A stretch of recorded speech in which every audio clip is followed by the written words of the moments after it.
of my chair, admiring the craft and detail I've put into it. Where is I it? try to convince myself that I'm Where is it? business side of my Where's my shit? Intuit QuickBooks makes it Oh, here it easy is. to get a complete view of your business. How's everybody doing today? Everybody ready for some racing? You best bet I am ready for some racing. While there is rain in the forecast today, I think we'll see a full race. And if we don't, whenever the race is, I'm off till Wednesday, so whenever the race is, I'll be fucking live for it.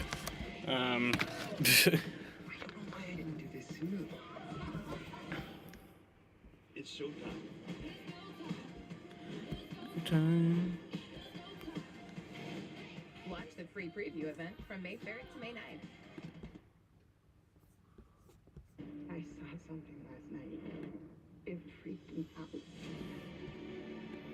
I was sent to find you. Dover not International Speedway. Yep, it's Dover Motor Speedway now.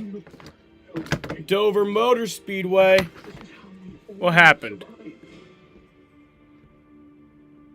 episodes Sundays. It said stream could not be created, but the stream is in fact created. You know, on this date in 1996, Senna passed away. It was yesterday in 1994. That's when it was. April 30th, 1994 was the day he died. Or was it April 29th? I think it was the 30th in 1994. Oh no, he did die May 1st, 1994. I thought it was April. It's time for the grid walk. Where's Michael? Hey, on pit road, Adam. Here's Alex Bowman. Alex won the last time we were here. Hey, buddy. How's everything? Well, my allergies are killing me today, but other than that, everything's good.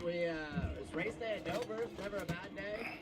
Pretty fast Allied Chevy. Should be pretty decent. Yeah, I've seen the replay of his crash, and like, dude, I've seen some fucked up shit just from footage of that crash and like the cleanup, the aftermath of that crash. There's a shot, like an overhead helicopter shot that you can see of Art and Senna's crash, where you could see the dude fucking on the ground dead. It's terrifying and it's fucked up, and I wish I never watched that video, but I did, unfortunately. You know what I learned as a young racer? Barber Motorsports Park? When I got Or even is that? It's the last place I wanted to be on earth because it's so tough. Ryan Blaney, how you doing? Welcome to the grid walk. Yeah, we do have rain in the forecast for this race. Good to see you. You're smiling I now. checked just a few minutes ago. I think it said like 4 something p.m. What I can tell you is that the Red Sox game, I was just watching that, it is raining pretty hard there. And they're in Baltimore, Maryland, which is not too far from Dover. So, After, you know, cars are on it, laying rubber, and hopefully moves around. But see, be nice to get Jack Link's Menards Victor Lane. so yeah. Jack Links. I like that. There's Denny Hamlin, driver of the FedEx car. Hey, buddy. How you doing? I try to Yeah, it says explain around to you 4 is when the rain guys should behind start. the wheel. You seem normal right now, but what's next? What happens when I get behind the wheel then? You go nuts. I mean, this is a tough racetrack. It's intense. Are you shaking yet? No, I'm pretty good. Hey, there's a surprise for you. Oh, wow. That is... Oh, shoot. Yeah, so around Your car again? 4 is when it starts, and then I'm looking, I really wanted to. looks like it would end around like 6:30. Maybe I got an idea for you. So it could be a long day. It could be a long day we're in for. But I'm in for it. I'm ready. I'm gonna enjoy some Good to see you. whatever racing we do have. You sent a link. How severe is the rain? It said green on the radar, so it's not like that yellow and red shit. Want some cake? This isn't one of the pie in the face things, right? Luckily, Barber's I'm Motorsports gonna Park get is the in car again. Well, remember when I got the Alabama. car? Okay. Car, it almost Oh, happened. you sent a TikTok link. That's why it's not We'll just. keep it away from our race car, but I was driving down the street the other day and you were making photos at Fifth Third. I knew that was you. Yep. I wish you a happy, a great Dover, and it looks like I did a good job. Think you said I was your favorite driver. Wasn't that it? Yeah, that's right. It worked. Go get them today. Have fun. We're going to be back to Dover here at the Monster Mouth. Aaron Senna's a true legend, man. Like, he's probably the greatest race car driver of all time. Back-to-back nights of USFL action. Friday on FS1. The Panthers Panthers battle the Stars. Wow. Then Saturday on Fox, the Stallions take on the Bandits. What first? The USF. Yeah, I'll pull up the radar real quick on here. FS1 and Fox. The only way you're ever I'll pull up the weather on here so you guys can see. heading into wild, raging Like I said, I think we will get a full race in today, and it's not like the red and yellow shit on the radar. It's pretty much just all green. the new Grand Cherokee. But it is kind of a big sell. Made of. Let's look at the radar. Live with Jeep eShop, where right now, well-qualified lessees can lease the new 2022 Jeep Grand Cherokee Laredo 4x4 for $399 a month. The hot spots and pressure points on your mattress could be why you were tossing and turning last night, leaving you tired with aches and pains. But don't buy a new mattress. Upgrade it with the premium mattress topper by Dormeo. It transforms your mattress into a So where that dot is, the blue dot, that's pretty much where the Speedway is. So providing incredible pressure point relief and advanced breathability, so you don't wake up hot. Head to dormeo.com now. 5:15 is what that says. Oh, on here I guess it's saying something different. That's dormeo.com. Around 5, but on my phone it was saying like around 4. Is that a real song? On my phone, they said there was another cell that would hit around 4, but yeah. Did you see the black moon yesterday? I did not, because the moon is black and the sky is black. If the moon is black and the sky is black, then no, it kind of would have blended in and I wouldn't have seen it. But I wasn't even outside last night. It gonna rain. They not gonna be able to get the full race in today. Like I said, whenever the race is, I'll be live. If it's tomorrow, I'll be live. If it's Tuesday, I'll be live. I don't work until Wednesday, but you know, if it's Wednesday, I'll be live because I'll fucking call out.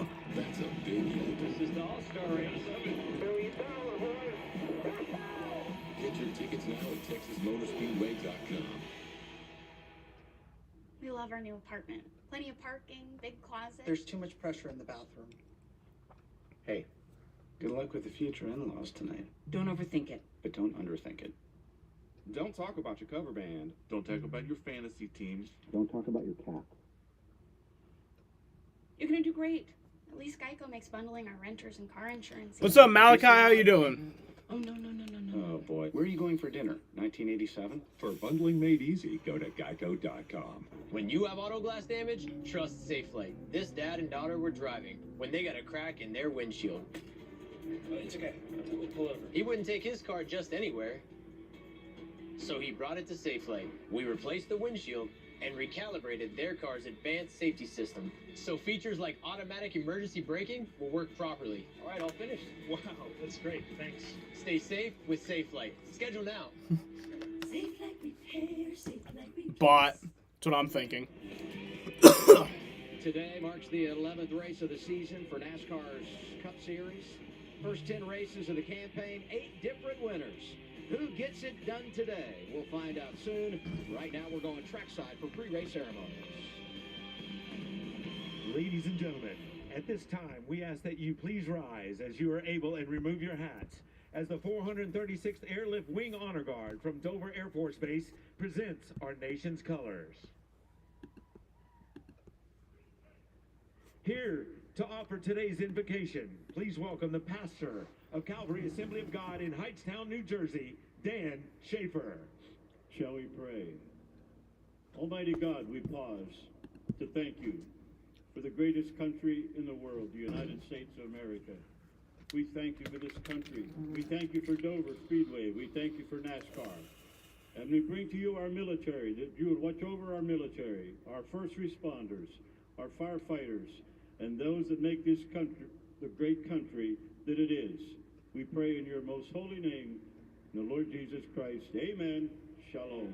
Amen. Here to perform our national anthem, please welcome the USO Show Troupe.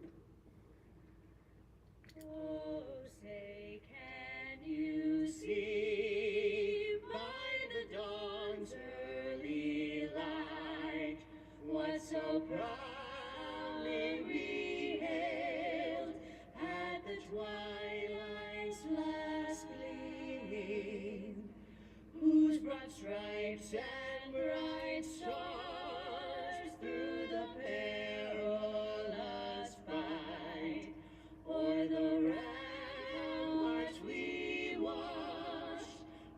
so gallantly streaming, and the rockets ran glad up on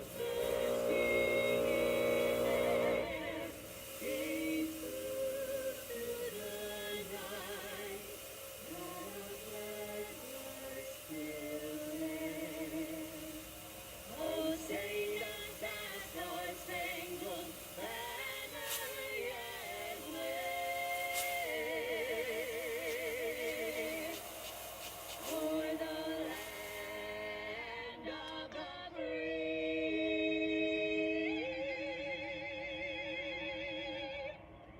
and the home of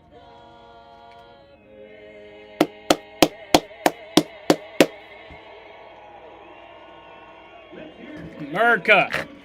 We got a nice ass crowd on hand today, guys. Look at that. It's not 100% full, but it's like I'd say about 90% full, which is amazing. We love to see it. We love to see them big crowds. The Red Sox, yeah, they play next Sunday morning on Peacock at 11:30. They wanted to, the MLB and Peacock have made like a deal where they'll do like Sunday morning games on Sundays, and the Red Sox and White Sox is the first game. In NASCAR.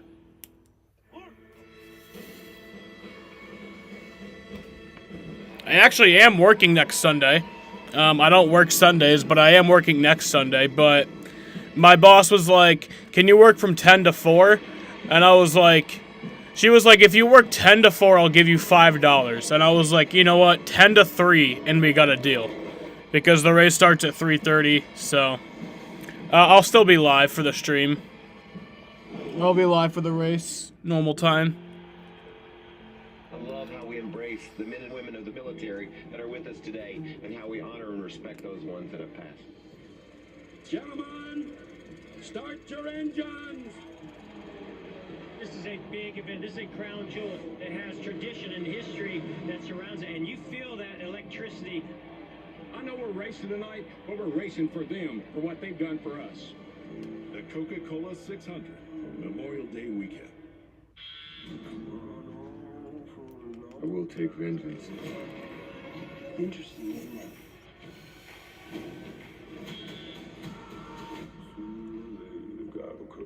I think, I don't know. Nick said he wanted to come for today's race. I'll ask him. I'll ask him if he wants to come. It begins with one single start. Turn. Bump. Grind. Pit. Pass. Win. That's crazy what happens on the last lap here. And celebration. In NASCAR, that journey starts here. But no, Dom's fishing, so Dom won't be here. He's like doing a fishing tour of fucking Syracuse. They're not even like at in one normal fishing spot. They're just at like 10 different fishing spots today. They're doing like a fishing tour. So Dom won't be here. Parties in the back. Over 70 years of history held together with one famous black stripe.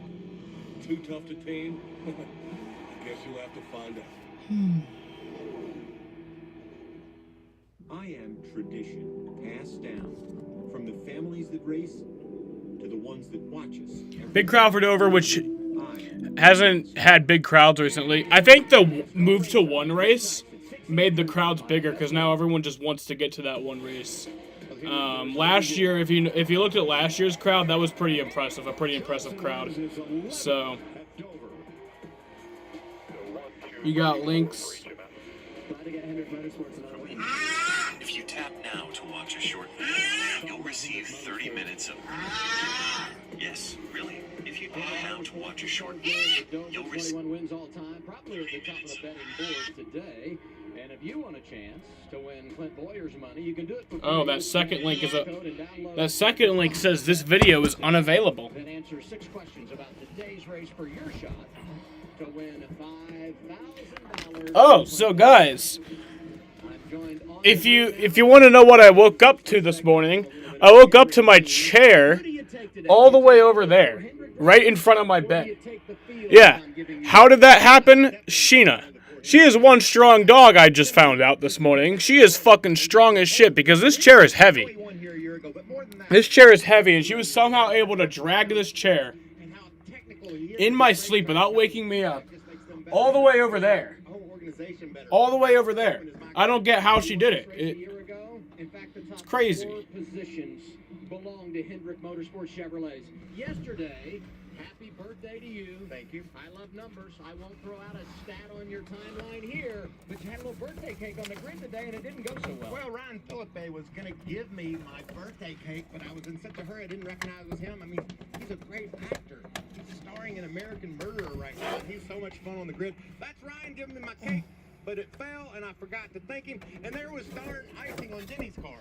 The crowd here, they deserve a cake because it is awesome. Let's get the command of fire engines. And now, race fans here to say the most famous words in motorsports. Please welcome the President and Chief Executive Officer of Relodyne, Larry Sutter.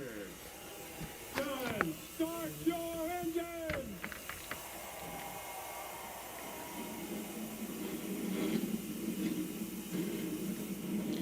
Hello and good afternoon, Samuel. How's it going, Matt? How you doing today?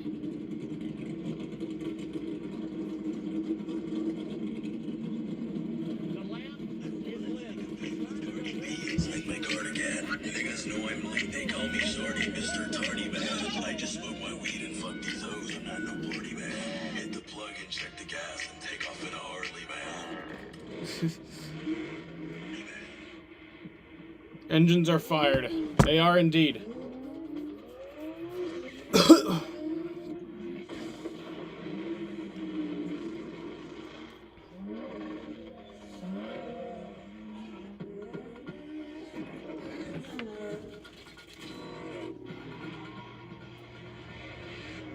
Toyota, let's go places.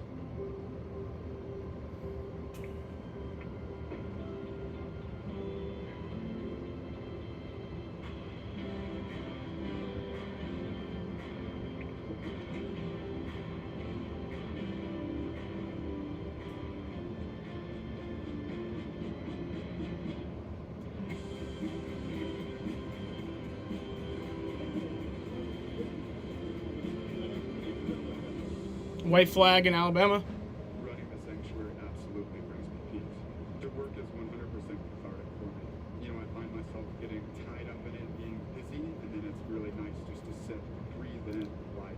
It's beyond sad. With Armor All, a little bit of this protects you from a lot of that.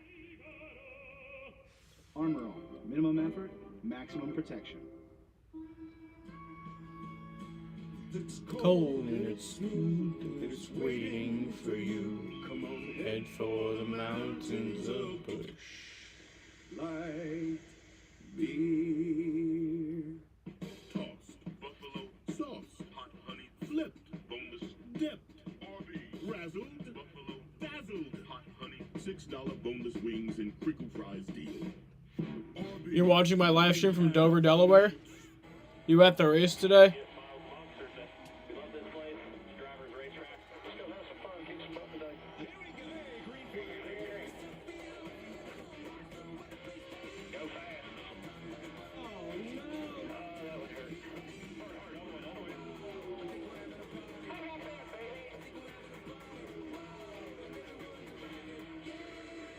Pato Award wins. Wasn't he the champ? Wait, no, that was who was the champion last year? It's like, it's gonna bother me now. I know his name. I know it wasn't Pato Award. Wasn't it like Alex something? This season has just been full of exciting finishes, one after the other. From Austin Cindric's breakthrough win in Daytona, to Ross Chastain's and Circuit of the America, to Kyle Busch backing into one on the Packing into one. of course, Talladega. And now we come to a whole new test test for NASCAR's brand new car, the Concrete Canyons of Dover. Hi, everybody. Mike Joy with our crew chief, Larry McReynolds, and Clint Boyer to take you through the 400 miles of today's race at what is NASCAR's most demanding track, first of drivers. Why, Clint? Oh, absolutely. I'm talking just about the time you think in this sport we got things settled down. These teams got this car figured out. You head to the old Monster Mile. Look at yesterday's practice. Ooh, man. One after another. Spinning out, backing into the wall. Harrison Burton, William Byron right here into the wall.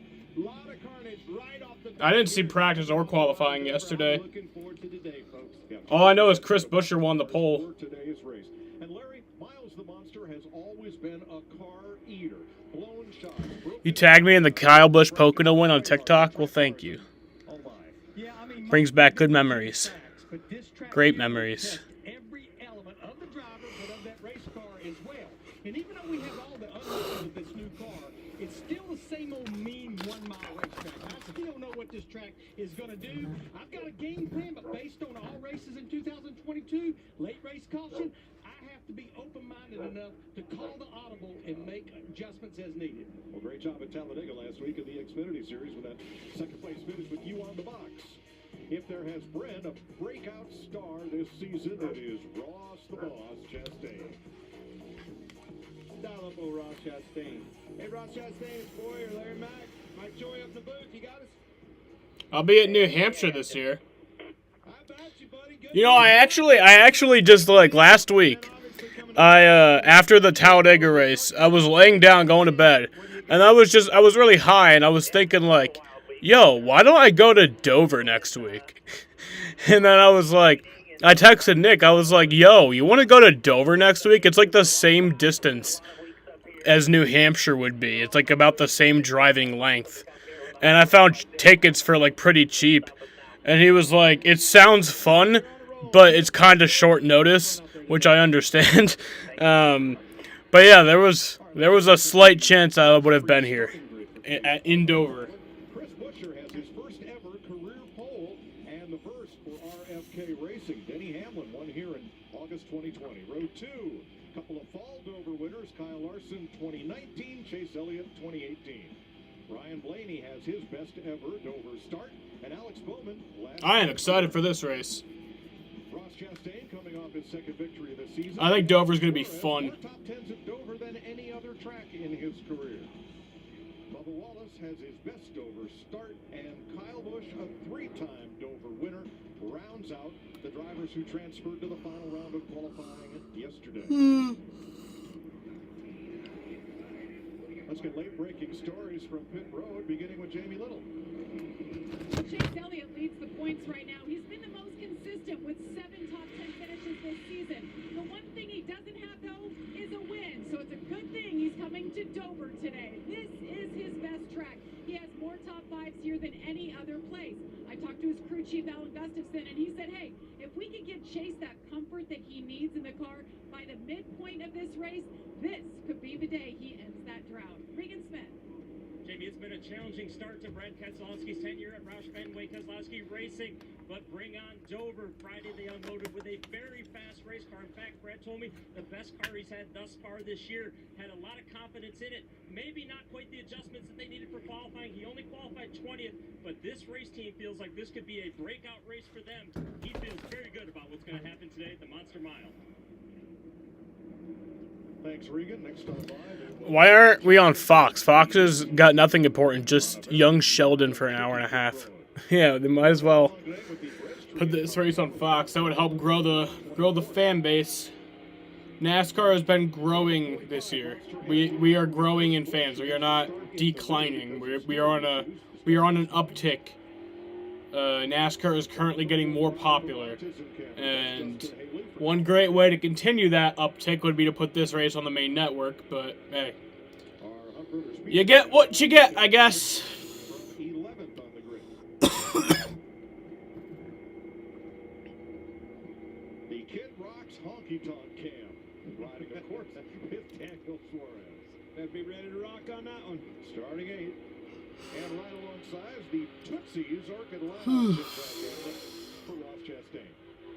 Starting 7. Where's Kyle Busch starting? Holy fuck! Oh, he's starting 10th. Okay, I didn't see his name I thought he started like in the back. He's starting 10th. That's not bad. Like my draft there, Larry. That was my draft pick. I saw that, huh? Looks good in there. Looks poised for a good run. Today, 400 laps, stage lengths 120, 130. My pick to win today Just 35 down. is Chase Briscoe. Dom has William Byron, and Jaden has Kyle Larson. NASCAR and the teams agreed on a competition caution at lap 40. Now you see how gray the concrete is here at But Chase Briscoe's starting 23rd, so he's got some work to do if he wants to make me look good. And those skies darken as you look off to the west. Yeah, cloudy right now, but we know Dover. He can always come in and make some rain. Hey, not being audible on your behalf, Larry. Yeah, and we debated this morning. Looks like our pole sitter, Chris Buescher, he will take the inside on this initial start of the race. We saw it work a couple times yesterday in that Xfinity race. I think he's going to do the old Swaparooski here. One to go. So he did move to the outside. Yeah, I was going to say, I saw it work yesterday in an Xfinity race maybe once or twice, but usually that outside line is the preferred line. If you can get a jump one, that's one thing, but getting down into 1 and 2, Rain. you can hold him down. Not yet. Come off a 2 in the lead, drive off in the sunset. How difficult is it going to be to pass? Will there be a big one today? I do think there will be, yeah. It's very difficult. Dover's a track where you'll usually see like one 5-car crash, and then the rest of the race will just be kind of boring. In the pre-race show, that's what he's going to be looking to do. These cars have I do think we see a big one today. I don't know when, of airflow underneath them. but I do believe that we will. Behind that wing. So there, you're going to have to make decisions based on track position versus tires. Track position, and I want to see how this concrete surface takes the road. There's a big question in the garage area this morning. You know, we're kind of in the 60s. We're right there on the threshold. If it'll start taking rubber, that'll give these drivers some options of places to move around. How about this crowd, boys? I'm telling you, I've been here a long time coming to this racetrack. This is the best crowd I've seen in probably a decade. Awesome crowd today. And awesome prep by this track's new owner, Speedway Motorsports. They had bouncy houses outside turn 4. They had a classic car show. All right, get ready to go green. Pony riding. Had a lot going on for the fans today. And a big race. It's a big race, but they've turned it into a big event here at Dover. Man, boys, this is one of my favorite racetracks. I wish I was in one of them hot rods. Maybe one of them on the front row, Larry. 400 laps. All right, here we go. Green flag is in the air, and we are racing from Dover. On the front row, and here we go. See Denny spinning the tires on the inside. Talked about that preferred line. There it is. The outside, Chris Buescher.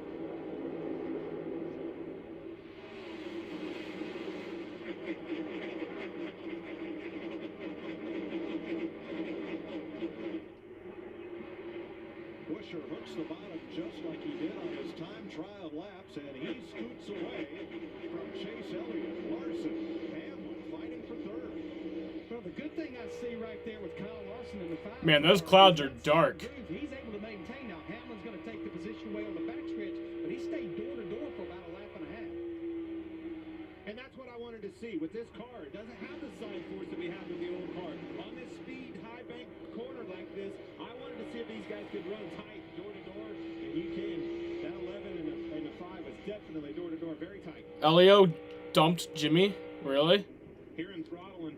So, Why? Yeah, they got to start out these runs with. We got 12 viewers in here right now. I want to thank everybody for joining. To build tight on the long run. First side-by-side battle is for 12th place. We talked about Kevin Harvick in that Yep, the Red Sox are in a delay, and they're not that far away from where Dover is, so It's 53 races. It's a great. yeah. You heard him talk about how you widen this racetrack out. He was my teammate, and every time he ran well and won those races, it was an outside line. Nobody can get that car rotated and back to the throttle, making these straightaways as long as possible. Cash Nevis just said, "Fuck you, Jimmy."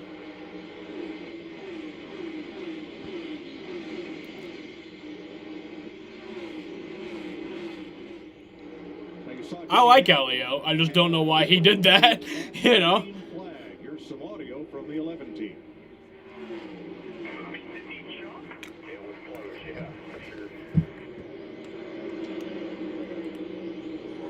Let's take another look at it.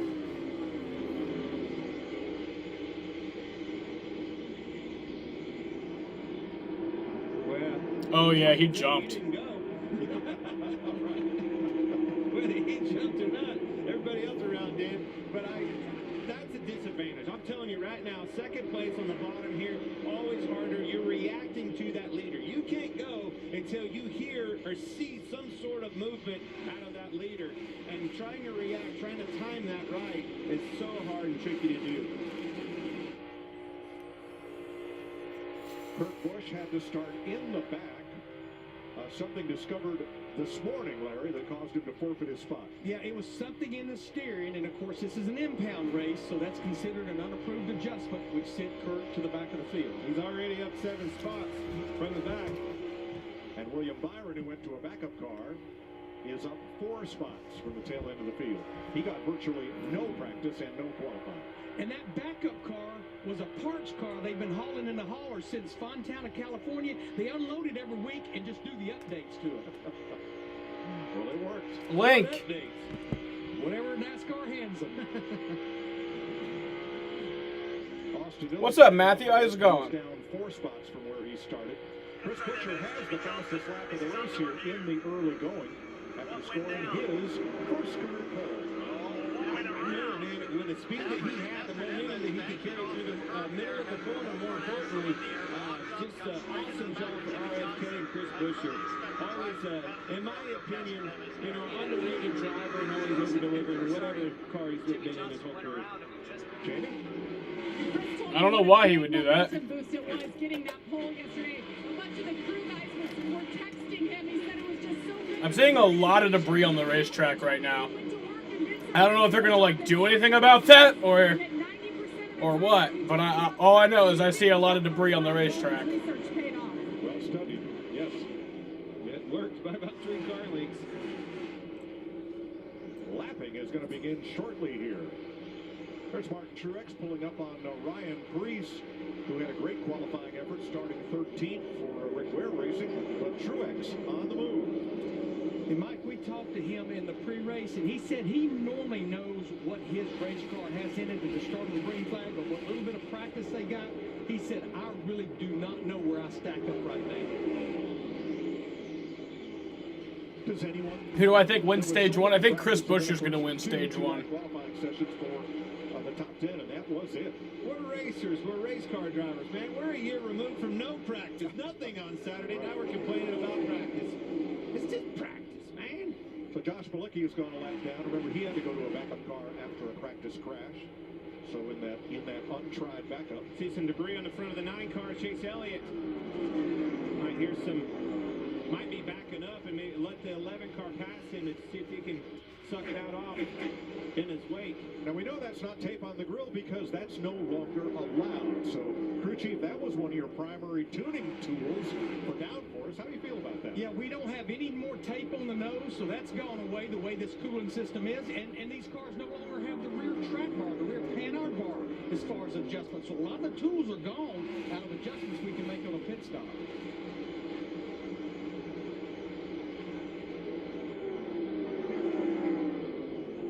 Looks like Chase Elliott, he got the debris off that nose. So. Starting to already see that rubber building up on this racetrack. That's what's going to start separating these cars, right? Your handling starts coming into play. If you're tight, you're going to get tighter in that. That rubber on the racetrack is slick, and whatever problem you're fighting in that race car, it's just going to be amplified. Ricky Stenhouse, they're leading Justin Haley. Did Cashin ever do that on accident or on purpose? I think he did it on What accident. he's talking about is what his car is driving like behind that. I think it was an The accident. wake is so big, it seems like. Chris Buescher has led all 17 laps, the first he's ever led at Dover, and his first laps led of the season. He won an Xfinity race here in 2015.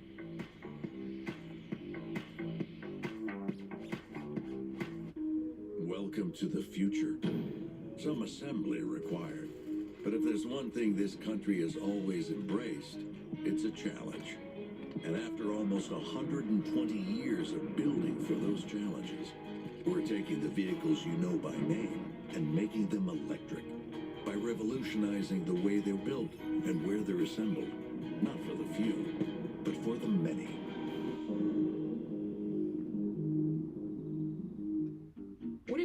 gigantic snack food maker. And you had to wrestle a massively complex supply chain to satisfy cravings from Tokyo to Toledo. So you partnered with IBM Consulting to bring together data. You're on Abu Dhabi today? Are you still? How long are you gonna be in America for? Sesame and chocolate. Like, when do you leave? With real-time data-driven precision. Let's create supply chains that have an appetite for performance. So Denny Hamlin is now taking the lead from Chris Buescher on lap 19. With Skyrizi, 3 out of 4 people achieve 90% clear skin at 4 months after just 2 doses. Skyrizi may increase your risk. See, I'm food. I don't think I'm getting any food right now. Before treatment, your doctor should check you for infections and tuberculosis. Tell your doctor if you have an infection or symptoms, such as fever, sweats, chills, muscle aches, or coughs, or if you plan to or recently received a vaccine. Here's everything. Talk to your dermatologist about Skyrizi. Learn how AbbVie can help you save. Mac and cheese. Fries. Tenders. Silence. KFC's Sides Lovers Meal. Pair 3 sides with tenders or your favorite fried chicken. That's finger licking good. Experian has just cracked the code on shopping for car insurance. And now it's saying rain probably around 3:55. You could save over $900 a year. Another way Experian is helping you save. We do the work, you save. I don't know though. It'll come if it comes. Nothing heals quite like family. Dad, I need you to stay with me, okay? All new 911 Lone Star tomorrow at 9/8 Central on Fox. 22 laps complete in Dover, and So we still have like half an hour until that happens, but we love rain delays in no way whatsoever. I like racing. I don't know about you. Behind him, look at this. The 17 of Chris Buescher gets in the wake of yelling right in front of him. Woo! That took all the downforce off his car, got loose, had to bail out of the gas. And away It was a goes good Denny pass to the lead there. That's fast, folks. Kyle Larson has moved past Buescher into second. About 7/10 behind the leader, who now is up on Cody Ware. And we talk about that wake, how concentrated it is behind these cars. That's where you see Denny being able to move around, maneuver his car. Yesterday's Xfinity race, you saw pretty much every pass run. Probably gonna be delayed till tomorrow. Like I said, guys, whenever the race happens, I'll be live. I mean, it's happening right now, but if you will, you know, I'll be live. Because of that weight behind these cars, force yourself to get up high, get that Not a concern, at least for me. Kevin Harvick in 12th against Austin Cindric, both running right about where they started. Joey Logano back in 24th. He has dropped 4 spots since the start of this race. We listened in.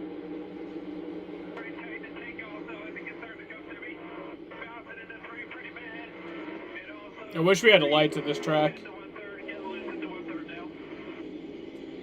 Clint, we've heard you complain about those bumps getting at turn 3 since the first lap turn yesterday. But a classic case, if you started off tight, the car wasn't turning. As that rubber goes down you spoke about, it's just going to get tighter and tighter. You almost have to start the run a little bit free. Not loose, but just a little bit free. But go back to your first comment. Just like we talked about yesterday, some of these cars in practice, as the air pressure come up, actually got away from the bottoming out. That bottoming out is the shock actually bottoming out on there. Some teams had it down pat, some teams didn't. But other teams, as that air pressure come up, that problem went away. So a group of drivers, 4th through 7th, are running right in the positions they started, including Ryan Blaney in 5th. Let's take a ride with him. First things first, you hear him lifting way early in the corner, picking the throttle up even before the apex, back to it, and then back out of it, then back to it. That's something that's pretty drastically different about getting around Dover on the bottom of the racetrack versus any other racetrack we go to. Being able to squirt that throttle a little bit, see, wait, back to it wide open. Well, that second groove you asked for is forming up, and it's the lapped cars primarily that are doing it. They are staying high, allowing the lead lap cars to the bottom. And here Ricky Stenhouse and Kevin Harvick continue their battle for 12th. Well, you see, NASCAR hate night racing. up on the racetrack where it builds up the most. Yeah, I don't know why they hate night racing now. I mean, I wish they just. I want them to add more Sunday night races. I like the Sunday night races. That's where these cars take that. I think they're final load, fun really and load the enjoyable. car up because of the fact that you pick that throttle up early. Takes a big load on that exit of the corner, that 3/4 mark right in there. Navigating around that and having a free car with a turn on the throttle. Here's what I think NASCAR should do. I think they should swap NBC and Fox. I feel like NBC should start the season, and then Fox should finish the season. And then in the playoffs, have Sunday night races. That way, you're not battling NFL. You know? Have the Sunday night races during Sunday night football, I guess. That way you don't have to, like, worry about NFL's time, you know? Like, I know they have the afternoon football. That's why I'm saying have, like, night races for the playoffs. Literally exactly what I was just telling you. That 5/8 to 3/4 mark. Vince slides a nose there. Buddy, I need some adjustments there. And how about our leader, Denny Hamlin? Jamie? And the 11 group came to play this weekend, unloaded in the ballpark, and then during the quick practice session, Denny really moved around trying to find the best line on the track. I was told this is the happiest he's been with a race car since Vegas. As the 5, his buddy goes to the inside, tries to take the lead from him. Yeah, I would say Jamie company is coming, but Kyle Larson, he led over 260 laps in this race a year ago. It's all about what sport they have prioritized, yeah. He is running right at the bottom of the racetrack. It's an art. It really is. If you run on that bottom of the racetrack, back to corner up, discipline. Because here's what I'm thinking. Like, for NBC, they have Sunday night football. On Fox, they have Saturday afternoon football, so that game would start around like 4:30, end around 7:30. Then have the Sunday night race, you know, after that on Fox in like the playoffs. And then we get night racing all throughout the playoff. I think it'd be more fun. They are fighting trying to stay on the lead lap right now. Yeah, you know the crew chief is on the. You know they should have the night races on a USA Network to not bother NFL. Well, yeah, that's what they're gonna do. But we just need more night races. Yeah, makes the move to the outside. Got in position. Great pass right there. Textbook. There's a close to Chris Buescher. He is third ahead of Chase Elliott. DJ McLeod to the bottom of the racetrack. But you see Chase Elliott, he did not drive in the wake of Chris Buescher in front of him. Moved on even further on the outside. Red Sox are still in a delay. Need to get up there and try to get a run up high.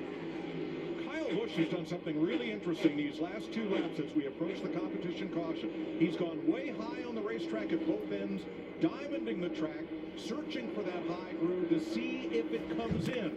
Now he's back to the bottom, but I think he found out what he was searching for. Well, and you look where he's running right now. They're in the 9th position. Nobody really right in front of him, behind him. Knowing the competition caution's coming, search around, trying to find something now. Daniel Suarez started 8th and slips to 11th as Harvick gets by. You know, Larry, you told me before the race, be careful of these tires. That's why we have a competition caution. We want to make sure that our tires are good on a 40-lap run. Moving up high like that is a green racetrack in that gray. Check my TikToks for updates on them. I've been seeing how sad you are. I've been seeing your TikToks about how sad you are about the Durham Bulls. Competition caution should be coming out any second now. Here's Austin Dillon and just ahead Joey Logano. The caution. And there it is. Nice job, man. Great job. And I believe Dillon may have been ahead of Hamlin and stayed on the lead lap, which means the free pass would either be Austin Dillon or Chase Briscoe. Well, you said it, Mike. So many good names, big name drivers, fast race cars have been fast all year. Missed it. Looking for some big adjustments on this stop. This is the competition caution at lap 40 after several incidents in practice yesterday. NASCAR called for this, and Chase Briscoe is the free pass car. Austin Dillon by a foot stayed on the lead lap. And Clint, we've seen it so many times here. As fast as they're running around this 1 mile racetrack, if you're off a little bit, they will lap you before you can blink an eye. And there ain't nothing you can do about it. You're trying, you got to be patient, just stay disciplined in there, get everything you can out of traffic. That's where you got to optimize your time. right, let's see some pit stops. Last year. Pit road will and can be a difference maker in a good way and in a bad way. And the problem is, Mike, we're going to have about 27 drivers on pit road for 4 tires and fuel on this stop. Also making a lot of adjustments. That's going to shake things up a lot. Regan Smith. Mike, it's been a good start to the race for Kyle Larson. Crew Chief Clint Daniels asked him how the car was. He said just a little bit too tight. Said, I don't want much of an adjustment because I don't think I need it right now. Jamie? Chase Elliott pretty good. He said he has good maneuverability as he brings it into his pit box. The crew has been really good. You haven't followed the Bulls religiously since 2016 and 2017. Just a little bit tight. The number 11 is fast today. Yeah, he is. He's doing it.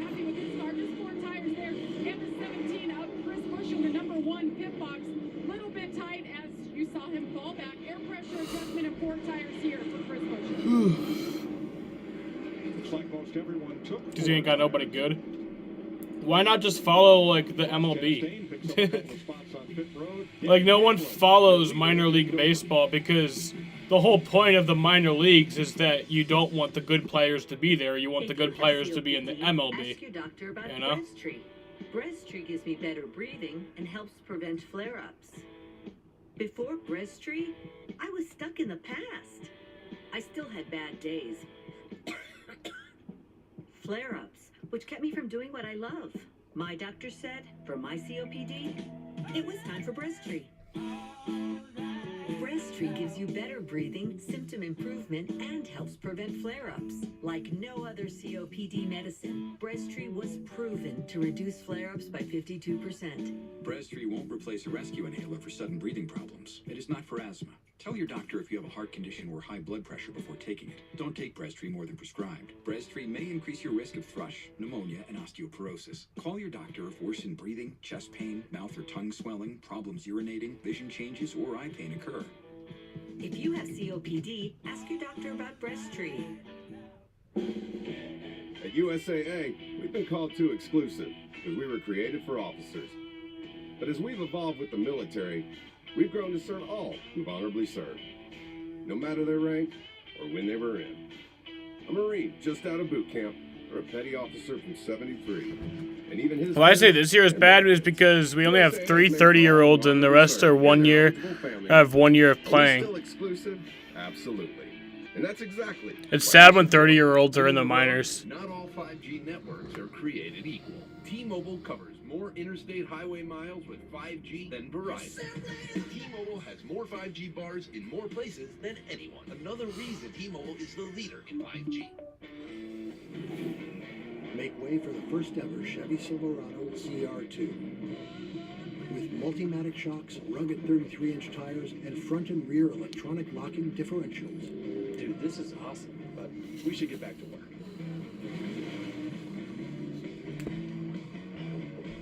It's good? Perfect. If you're going to work remote, work remote.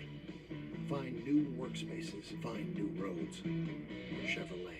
Little Caesar's Cheesy Stuffed Crazy Bread is crazy. Pick up Stuffed Crazy Bread and Crazy Sauce for only $3.49. Is it too stuffed? Probably not. Walk in and walk out at Little Caesar. Pizza. $5,000 up for grabs of Clint's cash playing Fox Bet Super 6. Scan the QR code, download the Super 6 app, enter your picks about today's race for your free chance at the jackpot. We're going to go green with A.J. Allmendinger in the back, speeding, exiting pit road, and for issues on Brian Blaney's tire, I believe. One of the Penske cars had a tire that was pretty well corded. Regan? Mike, that's exactly correct. The 12 car, as the caution was coming out, came on the radio, said, I think I have a flat tire. That tire was corded on the inside edge of the tire. A good break, that caution came out. In the nick of time, Larry. Well timed for Blaney, who will restart 6th. Denny Hamlin leads them back to green. Kyle Larson to the inside.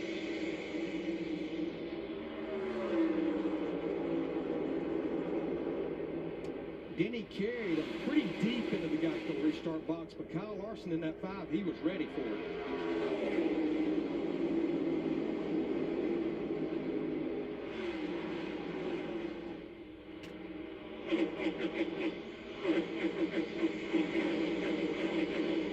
Hamlin prevails, 3 wide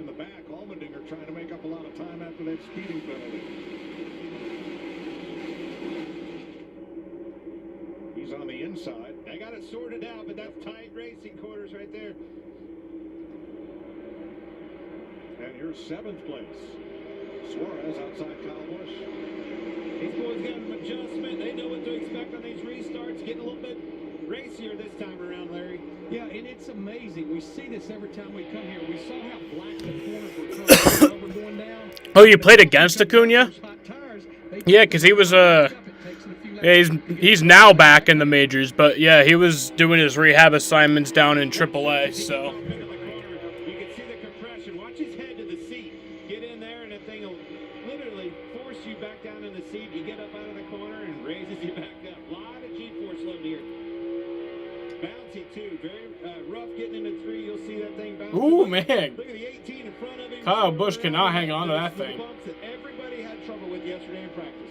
And Clint, we did a little research from right here, turning off the wall on the straightaway down to where the car loads. It's about 15 feet elevation change, equivalent to 2 stories from the top of the straightaway down to the bottom of the corner. Well, I can tell you that 167 mile an hour, however fast you go out of the corner, you feel it, and it gets your attention. There's no feeling like getting around this place.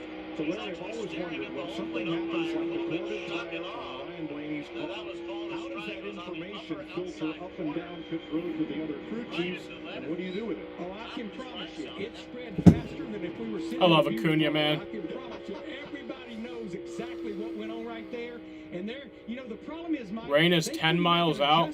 Really based on that. Sounds about right. We've got to be prepared to make an adjustment. So that's a great point, and that's how you get behind. You know, he radioed in, maybe have a flat tire or something. So as a crew chief, do I double down and go more on an adjustment, or do I have to wait and see what I have in store? And as soon as he saw that tire, he was like, oh, I wish I had more. All right, Bubba Wallace was top 10 right up till the pit stop. Now he's 12th.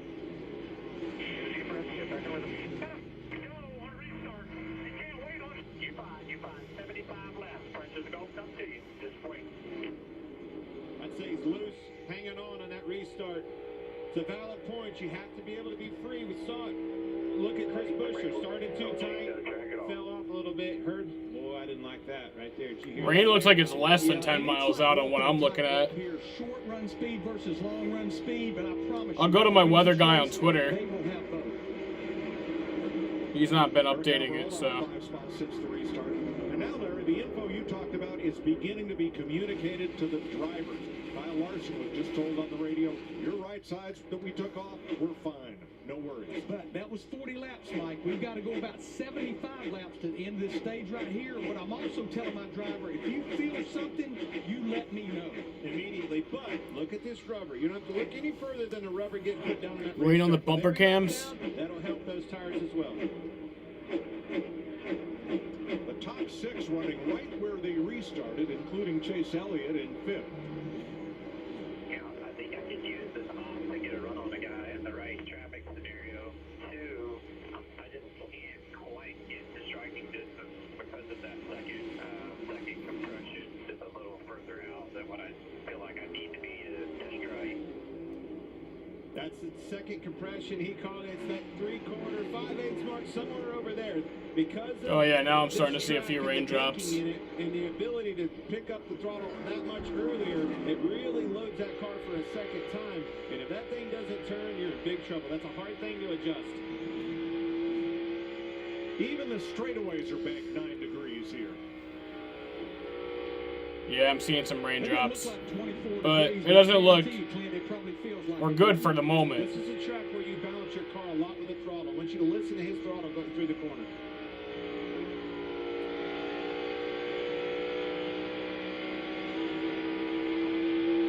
That's the monitor getting into 3. Let me tell you why those cars have been fast all year. Did you see how smooth that was compared to some of the other guys you saw getting off in a 3? Pretty good handling hot rod for Ross Chastain. 59 laps complete. Chris Buescher led the first 18. Denny Hamlin took the lead and has led the most recent 40 laps. Oh, I'll watch your link. Oh, hello. Lucky for me, there's some great golf here in the Carolinas. Whether you golf or not, Geico could help you score some great savings on car insurance. Maybe even hundreds of dollars. Well, this is the same rainstorm. This is like the same rain cell that is currently delaying the Red Sox game. Oh, hole in one. And that's a par 5, mind you. Geico. Switch today and see all the ways you could save. Here's my dip. Did you bring your 7-layer dip? Yeah, but it's just 7 layers of beans. Resourceful. Or did you invite all your friends to watch your favorite team? They're losing, but that's okay. So sweet. So you don't need. Baby, there's nothing better. I bet you probably done something That deserves a Dr. Pepper. to like sports, or your girlfriend's dad would like it better. What? No, I love sports. Me too.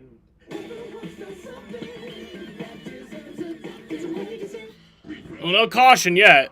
What's up, Kenneth? How you doing? Italian style capicola. Yeah, I saw your link. Cream meats and matzo meat. Just like my Nonna makes when she cooks. I don't cook. Wait, what? It's a good thing he's so handsome. Subway keeps refreshing and I love wheels. Glossy wheels. Two-piece wheels. Exotic wheels. Steering wheels. Mini wheels. Big wheels. Bigger wheels. Massive wheels. No matter what wheel I'm feeling, eBay Motors has the right parts at the right prices. Let's ride. All new Friday Night Smackdown at 8 Eastern on Fox. Fresh ingredients and bright flavors that will keep you looking good and feeling good. It's the good feels food you and your friends want to keep talking about. Try Original Grain today. I knew I wanted to take it further, and that's what catapulted me into doing the RN program. Duca has that flexibility. They gave you real life situations, but also how to tie it in with clinical situations. You have this cohort that you build relationships with, that you become family, you become friends. Nursing is a journey of lifelong learning. It really is okay to take that leap. What was that? Nothing. Gorilla Super Glue. Brush for edge-to-edge coverage and nozzle for precise application all in one. For the toughest jobs on planet Earth. 65 laps complete. In Dover, Denny Hamlin is your leader by 2.5 seconds over Kyle Larson. There's a look at it. Now, when we were here last year, Hendrick Motorsports scored a 1-4 sweep of the top finishing positions in all of NASCAR history. That had only happened 3 times prior. Roush Fenway Racing and Pete DiPaolo, which was then the Ford factory team, did it twice. 56 and 57. If Hamlin wins, then the day is ruined. Why do you hate Hamlin so much? Yep, there's raindrops on the lens. That's probably going to be a caution any second. Up to 21st. And Mike, those 4 drivers led all but 18. Yep, there's the caution. That race a year ago. Caution. Uh-oh. Mother Nature's made her appearance. Well, Let's check with Jamie Little. it was fun while it lasted. We got a half hour of racing. Major at all as we bring out the caution here for the second time today. But Denny Hamlin pretty happy with his car now, and he's led 50 laps today. That is more laps led than the rest of the season. So a good day for Denny Hamlin, but I wanted to update the tire situation. See you tomorrow. Look good in that I wouldn't be that negative about it. I have hope. he is concerned about this. Granted, not much. Here, but he was hoping they get more rubber. Yeah, we're not fucking racing today. And this is the end of the racing today. Under caution for a light sprinkle. Here in Dover, Delaware, Denny Hamlin leading Kyle Larson and Ross Chastain after 68 laps.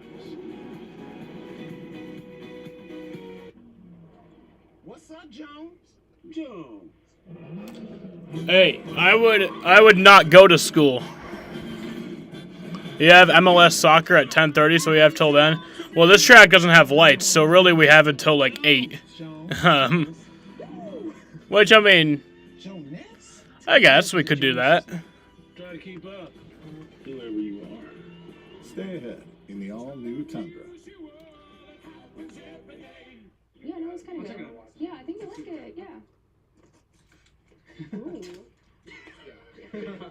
That was good. Good job. Noon? You want noon start times? Right right now at McDonald's. We lost part of our forest to fire. I'm in the minority who doesn't want noon start times. Well, no, I'll take that back. I think if the track has lights, I like the 3:30 to start times because then there's that chance that we get it into a night race. But if the track doesn't have lights, then yeah, start it at like noon, 1, something like that. Because right now this race would be almost over. I mean, we still would have had the issue. I mean, noon or 1 p.m. start times wouldn't have really helped us too much this race, but... I don't want to brag, but I will. I was in the Avengers. What is that? Is that a band? Are you in a band? Watch the best Marvel movie of all time, Spider-Man No Way Home. Rent or own the latest movies with Verizon Fios On Demand. Performance Harley-Davidson has 2022 models in stock. Come check out the Road Glide ST with more attitude than ever. The Street Glide ST, the original stripped-down hot rod bagger with long-range comfort and power. And Every track should have lights, I agree. When I become NASCAR CEO, every track will have 3 years to put in lights. Because obviously you can't expect every track to just immediately have lights, so I'll give them 3 years. When I become NASCAR CEO, I will put out a statement saying you have 3 years to put in lights, or your track will be taken off the schedule. Caution for rain. Michael McDowell will get the free pass. Well, McDowell had an interesting finish to Talladega, right in the middle of Trialville, swept down below the yellow line, came back up on the track, took out Corey LaJoy. Well, Dover has lights on the backstretch, but that's it. I talked to McDowell, but I spoke to LaJoy last night about that, and he said, yeah, he and McDowell had talked, and it's a long season ahead. Old text message thread. What's the best food I've eaten on stream? It never fixes it. We'll get you back on the racetrack. Chick-fil-A. A little bit of cautionary here. Is it time? We're gonna roll the dice. Gonna gamble a little bit. I need some track position, buddy. We're having trouble passing on the We're up near the racetrack. front. I'm gonna give you track position because we only have 7 sets of tires left, and we got a lot of racing to go. I think a lot of the leaders, I think they're going to stay out right here. You just can't start using up tires left and right. Now, if you're back in 15th or worse, yeah, more tires, more adjustments. But this is a cooling down period for these tires. And I just don't know that I would be willing to give up track position as well as using up another set of tires. We're at Dover. There's a casino on the backstretch. We got to get the dice. Well, then go over there and buy some more tires is all I can tell you. I think that 11, you saw the 11 camp had their tires on pit wall. They might be ready to gamble. Now, NASCAR has not yet opened pit road. They want to keep the cars out on the track and keep the heat in the racetrack for a couple of more laps. Let's go back a week to a much bigger track, Talladega Super Speedway. And Ross Chastain seeing Kyle Larson move off to the side. And clear track in front of him. Up the yellow line. And drifted up right to the checkered flag. It's like a good old-fashioned Talladega finish. I think Denny Hamlin would win this race. The week after he gets in trouble with NASCAR, he wins. Remember last year that when his wife tried to expose him? Remember that? And then the very next week he won. 2 wins to none. And double the top 10s already. So let's look at the origins of Trackhouse racing. In 2016, the core pieces of Trackhouse were in the Xfinity Series. Ross Chastain was in his second. Well, I have the Ross Chastain disposable. Justin Marks scored the only Xfinity win of his career, driving for Chip Ganassi. Remember that name? Daniel Suarez won the Xfinity Championship for them in 2016. And then off that championship, Daniel Suarez makes many stops. Elevated the Cup Series at Joe Gibbs Racing. Loses his ride, moves to... Did I say that I would eat a watermelon if Ross won? Did I say that? Or am I... Brothers Racing, making occasional starts. I think I did say that, and I totally forgot about it. Climbs the world's tallest peaks after an IMSA win at Watkins Glen, and then creates Trackhouse Racing, hires Daniel Suarez. Pitbull joins as a co-owner. I did say that? I don't remember saying that. But... and buys Chip Ganassi Racing's NASCAR operation. They needed a second driver for that second car, and here comes Ross Chastain, who had spent the last 4 years competing across all 3 of NASCAR's National Series. And here they are. What a story. What did the mountains tell that man? found something up there with that conversation with himself, built the Trackhouse team, built the brand as he calls it, and man, off to the races they go. 2 wins already for Ross Chastain. Daniel Suarez, he's done a whale of a job. Just, you can't say enough about the job that they've done with this team. All right, Larry, pit road's open this time. Pit road is open. I think we're going to see some split decision here. I really, really believe it. And Denny Hamlin, he's going to come in. We see a lot of them stay out, though. Gave up that lead. Regan? Well, Mike, a lot of last-second decisions, as you saw right there. One of the cars that decided they were definitely going to pit, though. Ross Chastain, that race car started the race a little Are we going to go back green? Remained a little bit tight after the first pit stop, and he can't get the front tires to work like he wants. Jamie? Denny Hamlin, the leader. Truex and Larson stay out. Pit road, it'll be 4 tires here and a tear off for clear vision. I think this is a good strategy call for the stage. Like, if you stay out here, maybe you'll get stage points. As we only have 46 to go in the stage, I think everyone's just trying to think about stage points right here. Like Truex and Larson stayed out. Yeah, I think they're trying to get that track position, but I don't know. I think these guys with fresh tires will pass them soon for the stage. Green flag racing at Darlington. At a Darlington throwback race, memory lane has no speed limit.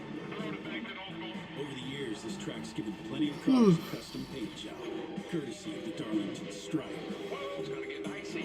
Oh, wow. Hey, they don't call it the track too tough to tame for nothing. Oh, it's on from here. They only do that for something. The Goodyear 400 at Darlington, next Sunday at 3:30 on FS1. He's considered the great innovator of his generation, but is he a crazy madman? Who starts up a rocket ship company? Or a mad genius? He's a revolutionary kind of guy. Who is Elon Musk? Streaming now, only on Fox Nation. America is streaming. Hey, fellow truck lovers, it's me, Bob. Today I'm going to show you the easiest way to make your truck better. It's a no-brainer. WeatherTech.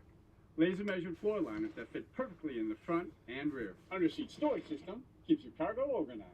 Roll-up truck bed cover protects your cargo bed. Bump step to guard the rear bumper, no drill mud flaps, and of course cup phone for your phone. What? Yeah, you're weird, Winval. You're making this into something it's not. Get all your American-made They just- protection at WeatherTech.com. They zoom in on the crowd sometimes. A little bit of this protects you from a lot of that. Armor All. Minimum effort, maximum protection. When you step into a new day, determined, committed, willing to take on whatever's asked of you, that new day is yours to own, yours to shape, and yours to be proud of. Ram, J.D. Power's #1 brand in new vehicle quality. During Ram Truck Month, get 0% financing for 72 months on 2022 Ram 1500 Bighorn and Laramie Crew Cab models. Mac and cheese. Fries. Tenders. Silence. KFC's Sides Lovers Meal. Pair 3 sides with tenders or your favorite fried chicken. That's finger licking good. I have moderate to severe plaque psoriasis.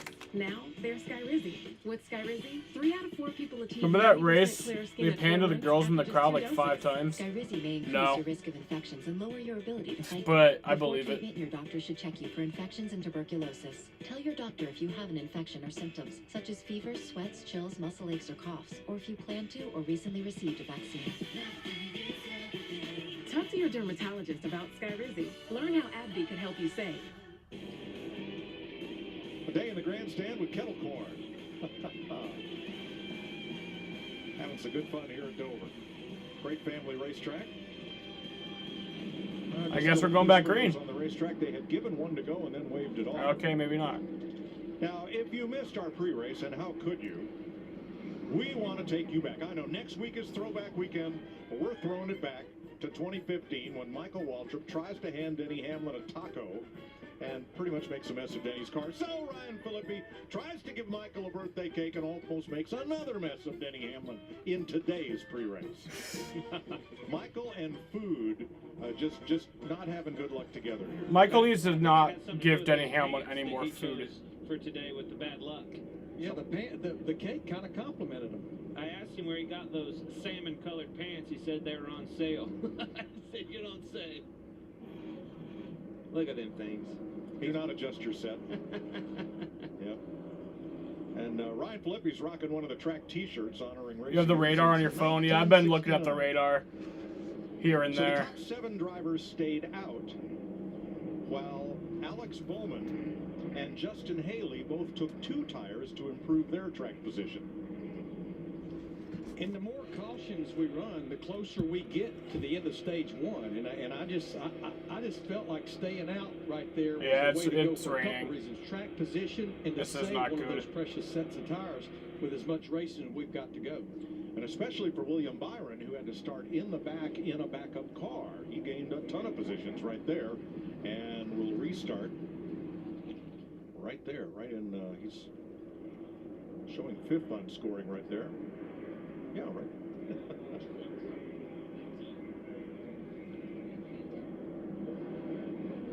Style up old Martin Truex Jr. We talked to him in the pre-race show, Larry. Why did my iPad just die? Let's see if they'll answer it. Hey, Martin Truex, it's Boyer up in the booth. You got me? Oh. Yeah, I got you, Boyer. Man, we talked to you pre-race. Asked you how you was going to get up through. My iPad did got some die. track position here, huh? How you looking? Yeah, it seems like our best pro Camry is pretty decent. Just, hard to traffic, tight traffic, hard to pass. So we got a few spots the first run, lost them on pit road, got a few spots again there, and then a little bit of strategy here. So we'll see when this rain goes away how it works out for us. And we haven't lost a track whatsoever. I mean, it's just barely sprinkling out there. Still windshield dyno. I can't tell in this booth. Well, I'm looking at the chat on my phone for a minute. My iPad died, so now it has to recharge itself. You're doing good. We'll get going here. Looking good, buddy. Good luck. Yeah, we can race in the rain. Thanks for it. Well, he's a native of the area. Okay, almost. 3-2 Toronto over Astros. His home tracks. Driving, it's 130 miles from Mayhew to New Jersey. Shorter with the Cape May If he Ferry. gets on one of his boats, he can get over here quicker. 3 career wins here. And finished top 2 in 4 of the last 5 Dover races. Not too bad. Pretty stout. Mike, we were covering that race that day 15 years ago when he got that very first win. Cup win 1 of 31, driving that one car for Dale Earnhardt Incorporated. A pretty special day. And the Red Sox are still in a delay, too, so it's not like I can even watch that. But yeah, they are stopping the cars. 78 laps complete. We're under caution.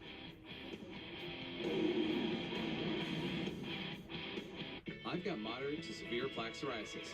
Now, there's Sky Rizzy. I've been a fan of the Astros since 2012. They sucked back then, so... Just 2 doses. Skyrizi may increase your risk of infections and lower your ability to fight them. Before treatment, your doctor should check you for infections and tuberculosis. Tell your doctor if you have an infection or symptoms, such as fever, sweats, chills, muscle aches, or coughs, or if you plan to or recently received a vaccine. Talk to your dermatologist about Sky Rizzy. Learn how AbbVie can help you save. We love our new apartment. Plenty of parking, big closet. There's too much pressure in the bathroom. Hey, good luck with the future in-laws tonight. Don't overthink it. But don't underthink it. Don't talk about your cover band. Don't talk about your fantasy team. Don't talk about your cat. You're gonna do great. At least Geico makes bundling our renters and car insurance easy. We do save a lot of money. Oh, no. Oh, boy. Where are you going for dinner? 1987? For bundling made easy, go to geico.com. Saturday on FS1, it's time for Baez and the Tigers to battle. Red flag is out. Astros. Then it's time. Saturday at 4. Well, we had a good 45 minutes of racing. Not even. Half hour. Why wasn't it caught earlier? Who will take care of my family? The only thing worse than learning you have cancer is learning you should have been diagnosed sooner. Should your doctor have tested you earlier? Have you lost your chance for a cure? If so, you're not alone. The Porter Law Group can get you the answers you deserve. Call 833-888-LATE for a free case evaluation. Yep. Or visit NY. We'll probably play some games here in a little bit. While we wait for a word. Value is your neighborhood home center. This spring, show your lawn some love and save big. You can save 50% this week on the Apex Heavy Duty 50-foot hose, now only $17.44. Yard work is hard work, but we have the right tools for the job. The Orbit 2-pack hose nozzle is over 45% off, just $5.97. This spring, do it yourself with Value Home Centers. Value for the do-it-yourselfer in you. 2 huge back-to-back nights of USFL action. First, Friday on FS1, Jeff Fisher's Michigan Panthers battled the Philadelphia Stars. How about this? Then, Saturday on Fox, standout QB J.R. Smith leads the Birmingham Stallions against the Tampa Bay Bandits. Wow! Real football for real fans. The USFL, Friday and Saturday on FS1 and Fox. At USAA, we've been called too exclusive because we were created for officers. But as we've evolved with the military, we've grown to serve all who've honorably served, no matter their rank or when they were in. A Marine just out of boot camp, or a petty officer from 73, and even his kids and their kids. USAA is made for all who honorably served and their eligible family members. Are we still exclusive? Absolutely. And that's exactly why you should join. Well, they stopped the cars on pit road, and the rain picked up just a little bit, but that allowed our pit reporters the opportunity to go talk to some drivers. Jamie. That's the fun part, right? Now we could talk to Joey himself and see what was the issue. I know you were loose, then you tightened it up, then you guys just made a big swing at it. What were you dealing with? Yeah, we're everything all at the same time. Nose is bouncing really hard, so we're trying to fix that first because that's just aggravating all the issues and was out of control, loose to start the race. And it seems like we got to the other side of it, but still not real fast. So we got to fix the bouncing and keep swinging at this thing. It's gonna be a long race, so we got an opportunity to talk about it right now and dissect the Shell Pennzoil Mustang and try to come up with some kind of fix to get us through this thing. And we're still in it. We're still on a lead lap. We got our work cut out, but there's a chance we can turn this thing around. Thanks, Joey. Regan. Well, Jamie, another one of the Penske cars, Ryan Blaney, having a solid run so far. Ryan, third place right now, opted to stay out right there when that caution came for the rain. Having a little trouble with the umbrella. We'll get it there. Nicely done with the umbrella. How do you evaluate your car right now? Yeah, I think we're okay. Dover, Delaware has a chance of thunderstorms tonight. Yeah. Of the caution, so we were lucky that happened then. But it's been tight, just tight center exit. Trying to wrap the bottom and just kind of get tight in the rubber. So we got a chance to work on it. I didn't know if I was much better with that second run, but we stayed out just trying to get track position, see how it is in a little bit cleaner air. But so far, Menards, Jack Wings, Ford Mustangs, okay. Just got plenty of room to work. Hopefully this rain clears out soon. Nice job with that umbrella and that tire. I happened to take a look at it. It was looking a little rough. Keeping your antenna dry, I'm helping the cause out. Anything for you. That's what we do over here. Ryan Blaney, he's a good man, guys. Absolutely. Well done. So while we have a brief rain delay here, I'm saying brief because that's what I'm counting on, okay? But next week, we're going to turn back the clock at Darlington next weekend, and it'll be Hall of Famer weekend up in the broadcast booth. There they are. We have a 3-stage race. Richard Petty will visit with us after being the honorary starter in Stage 1. Bobby Labonte, who's in studio in Charlotte today, will be with us for Stage 2, and Bill Elliott will join us for Stage 3 Hall of Fame. Oh, that's cool. At Darlington for Throwback Turn black the clock. Yeah, that's what I was like. I thought I was the only one who heard that. Goofy ass sounds. Does not look like us, Larry. Looks way cooler. Cannot wait for that weekend. I'm telling you, having Bobby. I think Bobby's in the studio, isn't he? What do you think, Bobby? Hey, that picture of me, I don't know. That looked a little rough there. I didn't look happy. Well, it's not your fault. I mean, you're standing next to the king. I tell you what, Yeah. It's cool to see you in a fire suit, though. Huh? Still running the modifieds? You run this weekend? What do you got? No, I didn't run this weekend. Ran last weekend in Stafford, Connecticut at the Spring Sizzler. 40-some-odd cars showed up. We ran okay. Just didn't quite finish like we want to, but it was still fun. We had a good time. Well, thanks, Bobby. Glad you had fun up there, and we'll look forward to next week and having you join us. Absolutely. Yeah, well, thank you. And I know for Stafford, you know all about that. And looking forward to next weekend. It's going to be a blast, and get ready to go. And somebody asked me, said, "How are you going to prepare?" I said, "I guess I'll just follow Clint." Oh, don't do that. I'll call you Monday. You don't want to do that. All right. Let's get back trackside with Jamie.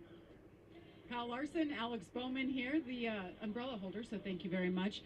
I have to ask you, though, Kyle, you're the leader right now. You have been all over the place racing all kinds of cars, sprint cars, super late, right? Last night, the night before. How do you jump in this car? Do you need time to adjust real quick to what you're in, or do you just go in and go? I mean, I've been jumping in different cars every day of the week, it seems like, since 2011, so I think you kind of get used to it after a while, and you don't really have to think about it too much, but it helps, too, when your car is driving good, and thankfully I'm in good equipment everything I run, so it helps you get up to speed quickly and not have to think too hard and try too hard. How is it today so far?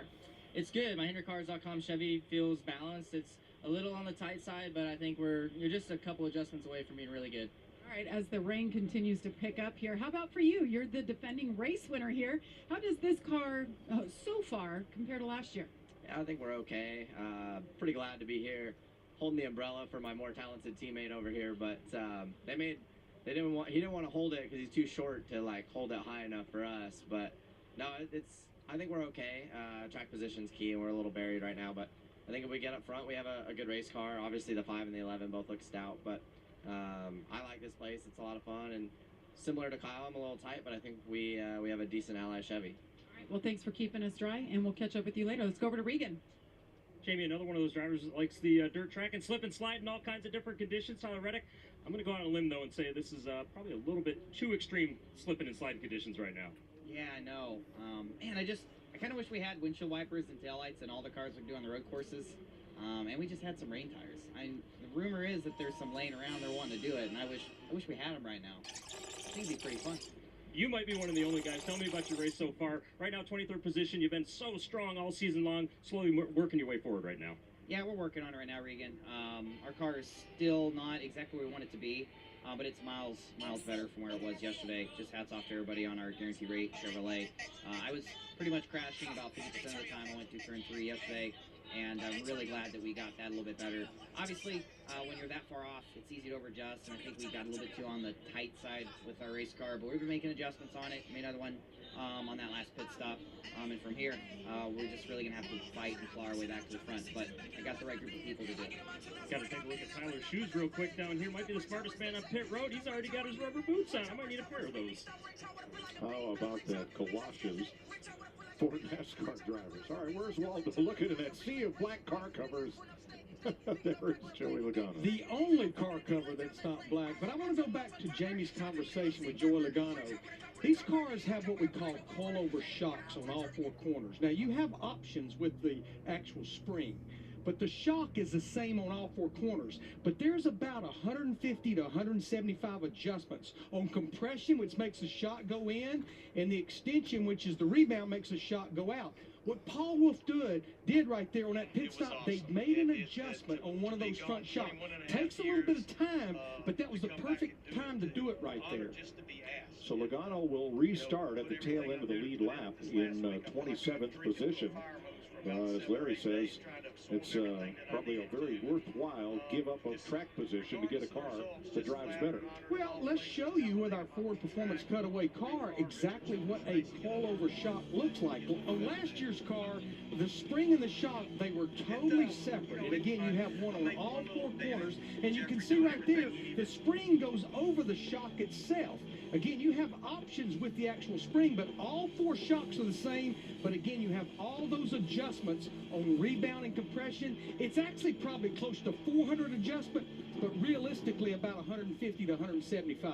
It certainly made a shock guy, right? You used to have a shock guy that managed all those shocks, built all those different builds, like you're seeing those 400 different builds within those shocks. Those guys, you go in a holler, man, you're like, buddy, there is 30 sets of shocks over there. What is all this stuff? These new shocks in these cars, they handle all of that with just that one shock. Yeah, you had a shock dyno and you had hundreds of shocks. Jamie. Well, I've got Eric Almirola under here somewhere. There it is. We've got umbrellas going everywhere. You've got problems right here. But it seems like problems on the track, not so much. You started mid-pack, I think 27. Now you're up in the top 10. How'd it feel? That's further down than mid-pack, Jamie. Yeah, we struggled yesterday. Yeah, we missed it, but thankfully we have teammates that were good yesterday, and we're back to look at their stuff and make some changes before the race today, and our car is taking off really good. A little bit of a struggle in traffic, but that's why we stayed out right there. We want to see how the car works in clean air. So, so far so good for the Smithfield Weiss Ford Mustang. I think we're gonna be fine if we can get up front. It was interesting in qualifying yesterday. So many comments about, I can't believe how fast we are in this new car. Do you get that sensation still in the race with 36 other cars out there? Absolutely. There's a lot of throttle time, way more than we typically would have at Dover. So this place is a thrilling place to run a lap anyway by yourself. Just the way the car launches off the end of the straightaway, slams down into the banking. It's such a fun racetrack for a race car driver. It feels like you're riding a roller coaster. But to do it with this much throttle time, pulling this many G-forces through the corner, it's fun. It makes it a little bit tougher to pass because we're all going so fast across the middle of the corner. But nonetheless, it's still an awesome place to race at here at Dover. That was a great description. I can't wait to get going here, right? Regan?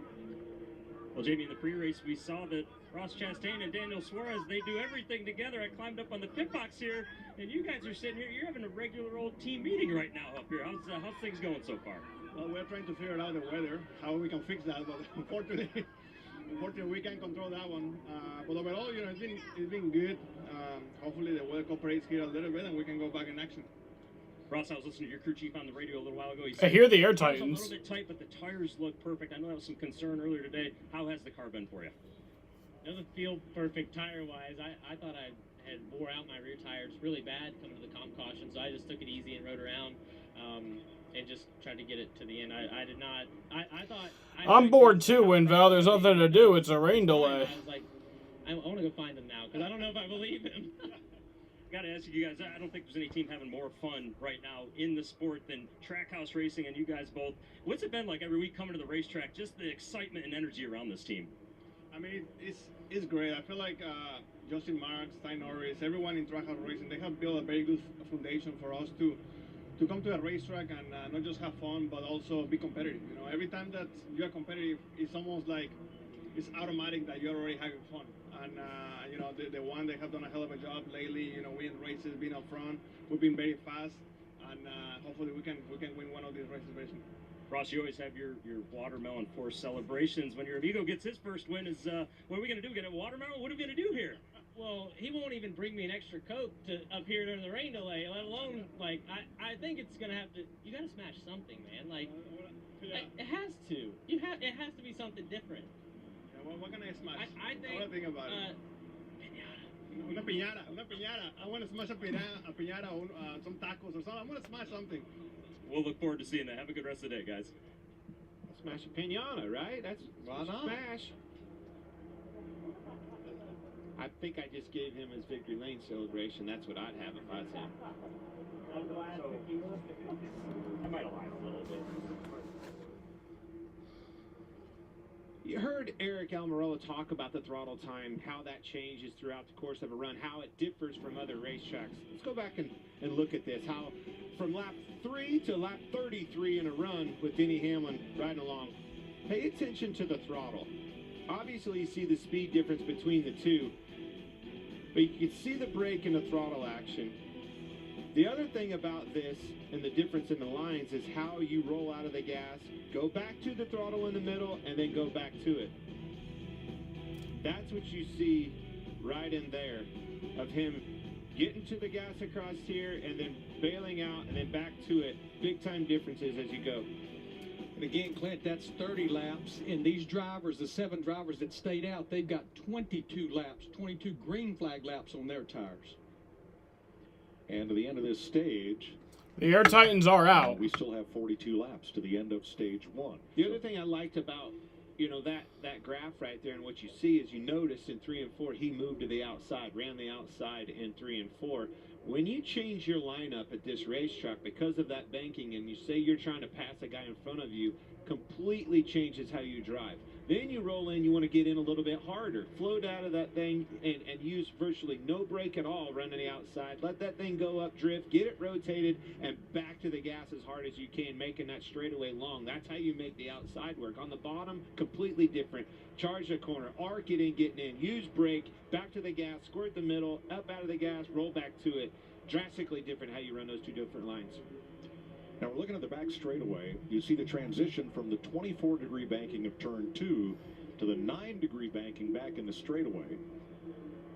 And you see this track is pretty well self-cleaning as far as rain going down there to the track apron. So the NASCAR track drying team out there with the Air Titans trying to make quick work of this. Now, what I'm seeing off in the distance, there's a couple of radio and TV transmission towers that are probably 4 or 5 miles away from the racetrack.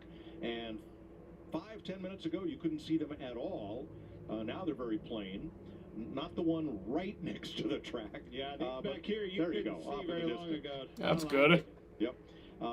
Those from our view here in the booth are pretty clear, which shows that this weather system is moving on. Other than that, Larry, where's the weather rock? Yeah, I'm not. We might get back racing soon. Is green. I'll just wait on Your humor is broken. Regan? Mike Carr, I was very excited about on the pre-race. Watched him practice yesterday. A very fast number 6 race car for you, Brad. How's it been at the start of the race? Is it as fast as you thought it'd be? Yeah, it's been decent, Reagan. Not quite as fast as we were in practice until you get clean air. That seems to be the battle here in Talladega. We really feel like we've got something if we can get one of those long Dover runs where everybody kind of has equal air. So just kind of working through it. All right, my dad needs my help with something. I'll be back in just a second. Got a great car for those super long runs. He needs me to bring something downstairs. Last week after a 4-week suspension. See you up there talking to him right now. What are you guys talking about? You got 4 weeks worth of stuff to catch up on. Yeah, we really do. But no, just trying to find the little tweaks and changes we can to make to our car to get that tiny bit more speed. 11 car, 5 car looks really good. And my teammate Chris Buescher, his car is driving almost opposite of mine. So we're trying to figure out why his is driving that way and mine's driving the way it is and learn from each other. Good luck, Brad. Thanks. Thanks, Regan. We're under the red flag at Dover. 78 laps complete. 42 to go to the end of stage 1. And 122 to go to halfway, which would be a complete race if we have further rain in the day. But rain, go away. We're going to go to Charlotte, Shannon Spake, Bobby Labonte, Jamie McMurray. Thank you so much, Mike. You guys enjoy that rain delay right now. And we've been just sitting here watching the drivers get interviewed out there. It's funny, I was asking Jamie how much work they're doing up on top of the pit box, if they're talking to their crew chiefs about what they could do to those race cars when they get back in. And Jamie's like, that's not a good question because I was just hanging out. They're goofing off right now. They're waiting to see if it's going to rain. But I liked what Brad said right there. They're trying to work on small details that they can do to make their car better. As we've watched this rain delay, you see the Air Titans are on the track. That's cleaning all the rubber off. I know we had that competition caution early on, and you see the rubber going down, but the Air Titans will definitely clean that off. That's going to change the balance of the car, so they're probably just trying to get prepared for what they're going to have. And some of these guys have stayed out or on a little bit older tires, so that's going to be a different balance yet again. What is that like to climb back in the race car when what you've kind of adapted to over these the first 78 laps of the race is now different? Yeah, well, I mean, like Jamie said, the track is going to change a lot, but as far as the driver goes, I mean, sometimes for me, if the car's not handling good, we heard a lot of guys talk about, the car is just all over the place. Joey Logano, that gives him not just 12 seconds to talk to his crew chief and make a change, but now it gives him 30, 45 minutes that he can talk to somebody else and go, hey, man, what do you think? And maybe have a little different mindset going into it, try some different things. So kind of a little bit of a reset, get you ready to go. But the big thing is, like Jamie said, the track is going to change. It will come back after several laps, but it will come back like it was, but it's definitely going to be clean. Change how? Like explain to me, what does it feel differently? Like, obviously, I know where you on the racetrack depends on how it's going to feel different, but say you're up front, one of those guys up front, how's it going to feel different? Yeah, well, I mean, the balance, it will be different for each. It's not guaranteed that it's going to be less front grip or less rear grip, but typically, whatever your issue is, you have pretty good grip when the track is clean like it is, and as the rubber lays down, you start to lose more and more grip from whatever end is struggling a little bit. The other thing that would concern me is if I were crew chief, I wouldn't be letting my driver see Ryan Blaney's right front tire when they came off, as it was starting to unwind. Yeah. That has always been an issue at Dover, especially when the track is green or clean like it's going to be right now. So guys are going to have to be a little bit more careful with, how hard they push the car. That is one thing that you can do inside of the car, is not drive 100% when the track is green, trying to just conserve maybe just a little bit until the track rubbers up and you know that the tire wear is down a little bit. All right, so it really started early in this race. We talked about this being a scary track with the monster. We saw it from the very first when they dropped the green flag with Denny Hamlin. Getting a little squirrely on that start. Jamie Little is with Denny Hamlin right now. Well, coming into the race, your crew chief told me this is the happiest you've been with your race car since Las Vegas. Do you still feel happy about it, or you still need a little more? I'm pretty happy about it. I mean, if I'm being honest, you know, we can make it better, certainly, but overall, just from when we unloaded, I was very happy with the balance of the car and how close they got it in simulation. I know you guys have done the new next-gen stops twice already today. The boys are getting it done. What do you have to say about your team? They're number one right now, and I know it's a game call decision. Well, we were actually talking about it up there that, you know, and we've talked about it this week, that we ran short on fuel because these guys were too fast. And that's something you never say is the pit crew was so fast, but, you know, to have the fastest two-tire stop in NASCAR history last week certainly didn't allow us to get the fuel in it that we needed to finish Talladega. But then, you know, looking at our pit stop, the previous stop was like a 9.4 or something. They're on it. You know, this team's, you know, super good. It's a shame that, you know, probably the driver and crew chief has let them down so many times this year. But we've also, you know, did some really good stuff by winning Richmond. So, you know, we're just, you know, I love what my crew chief said this morning. He's like, you know, we're the snake in the grass that's got the most venom. And, you know, I really do believe that, you know, like I said, we could win the next 3 in a row and it wouldn't surprise us. But it's just been one of those tough years where, you know, anything that could happen has happened. And, you know, 10 races in, never thought we'd be where we are, but certainly it's good that we got the win. But this is really what this team's about, and that's running up front. Denny Hamlin's already led 55 laps today. Well, AJ Allmendinger fresh off of a Xfinity race yesterday. AJ doing a little moonlighting in the Cup Series, one of your many starts this year. I know that the car's been decent today, but really fast on pit road so far, huh? So, pit road's been a bit of an issue. We first stop, my guys did a fantastic job. Gave me a couple of spots. I was so excited, I decided to speed down pit road. So the second stop, I think they were paying me back for that, and as we came down pit road, not all the pit crew was there.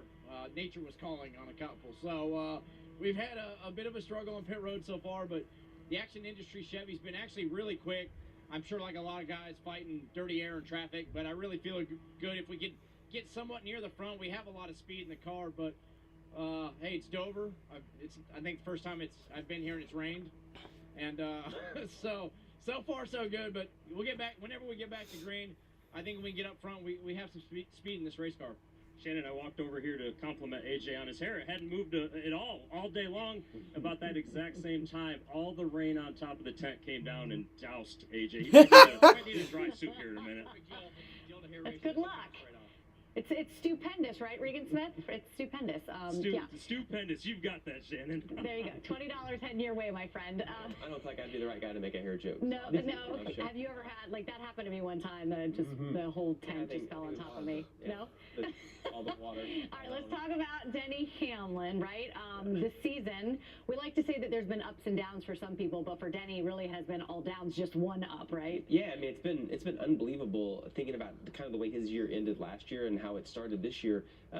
Only led 5 laps at Richmond, and I know that he got the win there, but their season overall, they just have not performed. 13th at Phoenix is his best finish, other than that win. But good car today, by far the best car they have had all year long. And I thought it was funny, I heard him telling the story about running out of gas, because I was with him the other night, and I'm like, man, I hate to be that guy, but I was like, I just got to ask, how do you run out of gas? And he's like, well, you want the good news or you want the bad news? And then he told the story, he's like, we just had such a fast pit stop, they weren't able to get enough fuel in the car. And then today, their first pit stop, 10.4 seconds, fastest pit stop on pit road for that first stop. So that team has got that part down. Obviously, their car is running really well today, so maybe they're able to get another win today. Yeah, you never hear a lack of confidence in Denny Hamlin's voice. Even last year when he wasn't winning, like obviously he was running really well. Perfectly cut NASCAR screen. It just doesn't faze him. It really doesn't. I don't think it does anyway. I'm sure you like you said, you talk to him, you know. But I mean, obviously, listen to him, knowing that the past this year has been really rough in places. And I was at Martinsville watching the race, and I think they had to get back 3 times, and I'm really upset about that. But when you do listen to him, and you do hear, and you do see that they do have some speed, and he talks about they have some tough luck. even though good luck, pit stops, he continues on to Dylan. So I know that he has that confidence because, there's no doubt that he knows how to run. He'll get there. It's just been a little tough here for him. But he definitely really good today. That's great. Someone that ran really well last week was Austin Dillon for a second, and he is with Braden Smith. Last week. Looked like maybe you were going to have a shot at getting there at the end. Today, a little bit of a bummer here with the rain. But an opportunity to sit back with the boost of the team and then maybe talk about the race car. I'm not going to lie, I was praying for that rain. We've been struggling since we got here.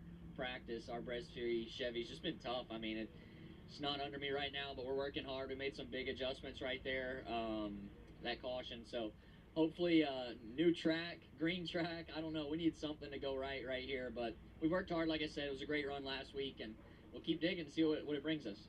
I know not necessarily what you want right now today, but this race team, something I've noticed all year long, is by the end of the race, no matter how it starts, it seems like it finishes good. You guys find your way forward. What do you attribute that to? Well, I definitely feel like we can lean on that. We've done a really good job of developing our car throughout the race, making it better and better. So, just hard work in the simulator and my crew chief engineer, our whole team never give up attitude. So we'll go at it when we go back green and see what we can do and just progress throughout the race. Jamie, I love it. Austin, no matter what, always a smile on his face and always a Coke in his hand. Yes, he does it well. That little sip, he got those Coke points. But Eric Jones, last week we talked a lot about you. Led a lot of laps at Talladega. You ended up finishing 6th. But how long does it take a driver to kind of overcome and get past that finish? Yeah, I mean, it's, I don't know. I don't let myself try to go Good Val, what is this picture? Watch it back, try to learn from it, and figure out early on, what you can do different. But by Tuesday, Wednesday, I'm trying to move to next week. Think about Dover and move forward. But it's good to be that close. It's frustrating to be that close. I've been close there so many times. I feel like I've been in that position a couple, 3, 4 times now and just haven't quite got the win there. So hopefully the 5th time's the charm maybe when we go back in the fall. But yeah, it was a good run for us. I was happy to be up front at that place and hopefully get up front here again today. How were you guys so far? I know we didn't even make it to the end of stage 1, but did you have a good idea of what you have today? I think so. It's just tough. I mean, we're tight, which I think everybody kind of is, and the focus factor Chevy though was making ground. We were up to 15th there. I think we shuffled back a little bit with the pit cycle. Some guys stayed out, so I don't know. We'll see. I think we're good. I think we just got to get up there. I was listening to Martin talk. Larson ready to roll. Can't wait. Yeah, Larson has the lead right now. I don't know. We'll see. Hopefully, we can just find that track position at some point. I'd love to go. I think we'll get back going relatively soon. It's just definitely tough. I think we'll be back racing by 5:30. Well, good to talk to you. 3 top 10s for this guy this year. Shannon.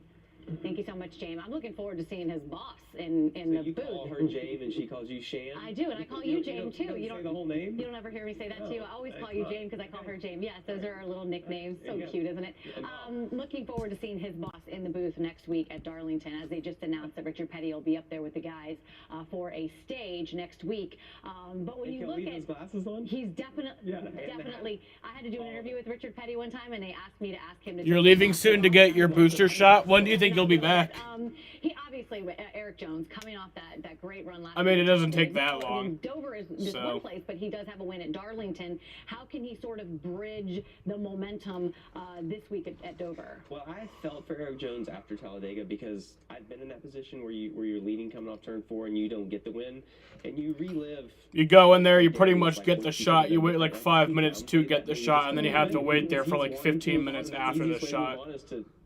Legally, but he did a great job though, and as you look at his whole year with this team, where we don't expect a lot from them, and when I go back to Fontana where they finished 3rd, he led 6 different times in the race for 18 laps, had a car that could win, and that was unexpected, and I think it really helped show that this new car has kind of brought in some other players. We see Trackhouse Racing having tremendous success this year.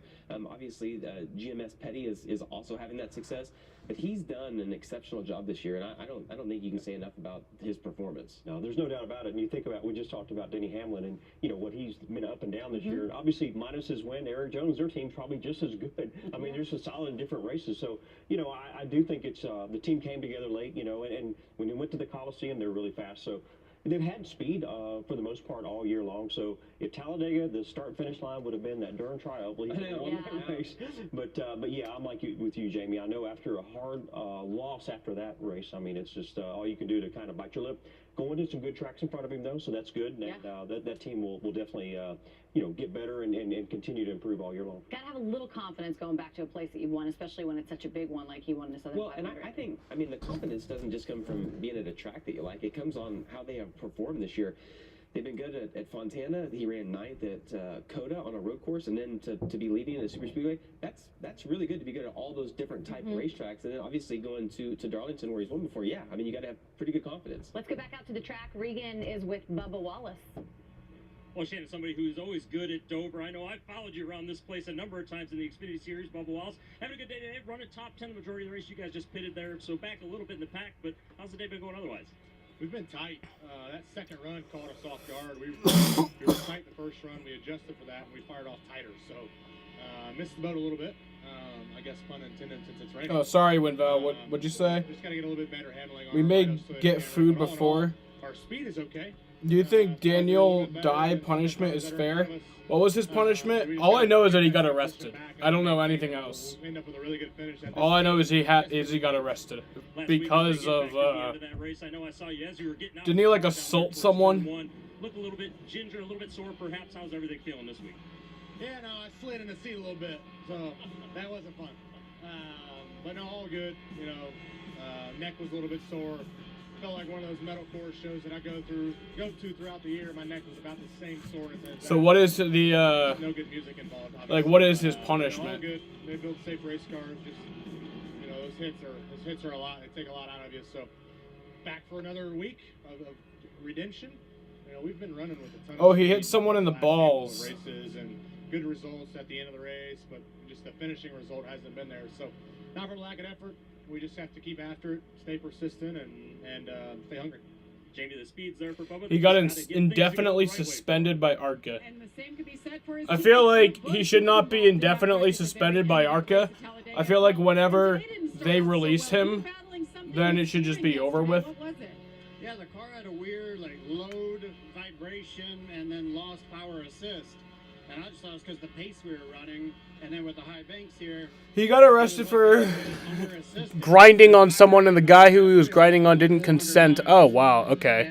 So maybe he's not the kind of guy we should have racing race cars.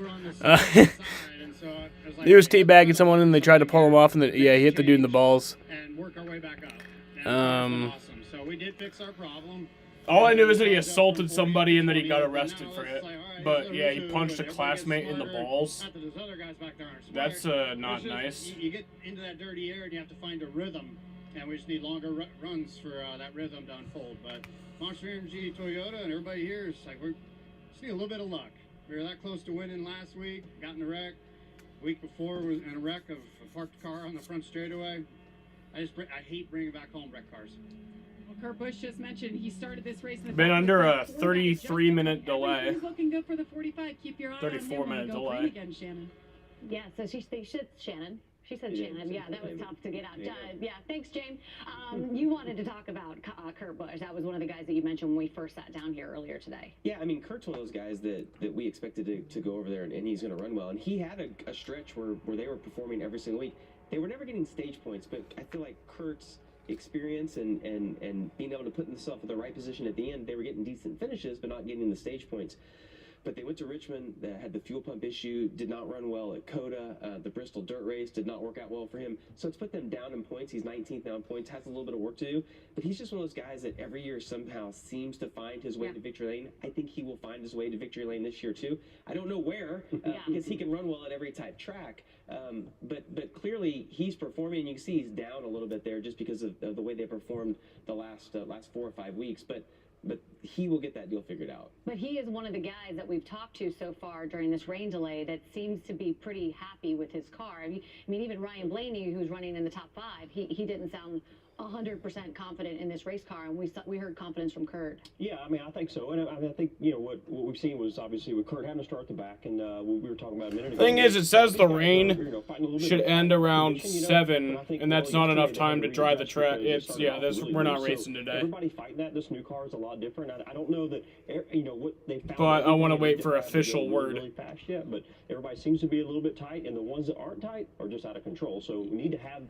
Why as a NASCAR driver do you try to hump someone and punch them in the balls? Well, why would anyone do that? But yeah, it doesn't make sense. Doesn't make sense to me. But hey. When the car's a little bit tight, so.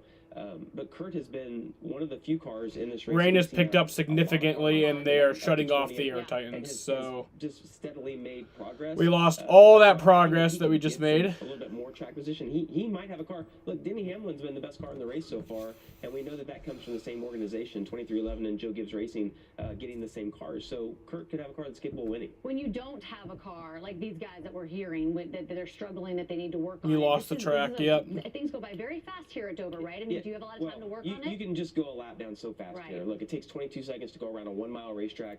Track position's important. Like I said, I do want to wait for an official word that we're not racing today. I don't want to. You can get a lap down here really, really quick. The thing about the new car, though, I don't want to. I've heard a lot of guys say. Fuck it up. Daniel Suarez is part of Race Hub every week with us, and he's told me, look, Jamie, he's like, with the old car, he's like, if you were off, you could make a bunch of changes and you couldn't get it better. He's like, this car, you can be off and you can change the ride heights a little bit. You can make some adjustments. And he's like, you can go from bad to pretty good, or you can go from pretty good to really bad. Hopefully we race at noon tomorrow. Think about Jordan O'Donnell. He was about to get lapped in the same organization with Ryan Blaney, one of the fastest cars on the racetrack. Yeah. So one little bit of change might make a big difference in them. All right, we are going to continue to get you through this rain delay out there at Dover as they work on trying to get that track dry, hopefully. Oh, well, maybe not. There's some rain coming down right now. But we will be here, so come on back to the commercial. Tomorrow, the weather looks good tomorrow. Yeah, we're good tomorrow, but Breasttree gives me better breathing and helps prevent flare-ups. so if we race tomorrow, it'll be a nice race, nice weather. In the past, I still had bad days. Flare-ups, which kept me from doing what I love. My doctor said, for my COPD, it was time for Breasttree. Breasttree gives you better breathing, symptom improvement, and helps prevent flare-ups. Like no other COPD medicine, Breasttree was proven to reduce flare-ups by 52%. Breasttree won't replace a rescue inhaler for sudden breathing problems. It is not for asthma. Tell your doctor if you have a heart condition or high blood pressure before taking it. Don't take Breasttree more than prescribed. Breasttree may increase your risk of thrush, pneumonia, and osteoporosis. Call your doctor if worsened. I'm sure Fox will have those. Tongue swelling, problems urinating, vision. We'll love those Monday ratings while most of the fan base is at work and school. I mean, my thing is I don't work tomorrow, so I'm fucking fine. I'm fine with it. But it sucks for everybody who's not able to see the race. I mean, I don't work tomorrow, but even if I did work tomorrow, I'd call out. I'm not missing NASCAR for anything. I wouldn't miss NASCAR for the birth of my child. I'm sorry. What innovation looks like. From floating around in your own personal space capsule up here to what we could build for all Americans down here. You know Liberty Mutual customizes your car insurance, so you only pay for what you need? Oh, like how I customized this scarf? Wow, first time? Check out this backpack I made for Marco. Oh yeah? Well, check out this tux. Oh nice, that'll go perfect with these. You'd record it? I don't do that. I watch it live. Because then I have to like stay off social media for the whole day. Only pay for what you need. Liberty, liberty, liberty, liberty. You really can't get much for $5 these days. You got that big bag. Is that a real song? I think she liked it. Your choice of sandwich plus all this for just $5 is worth celebrating. Choose wisely. Choose Wendy's Piggy Bag. We got the house! Pods handles the driving. Pack at your pace, store your things until you're ready, then we deliver to your new home, across town or across the country. Pods, your personal moving and storage team. Hi, Brent. Hey, Brent, you're back. You haven't been in the streams for like a year. How's it going? I want to watch history.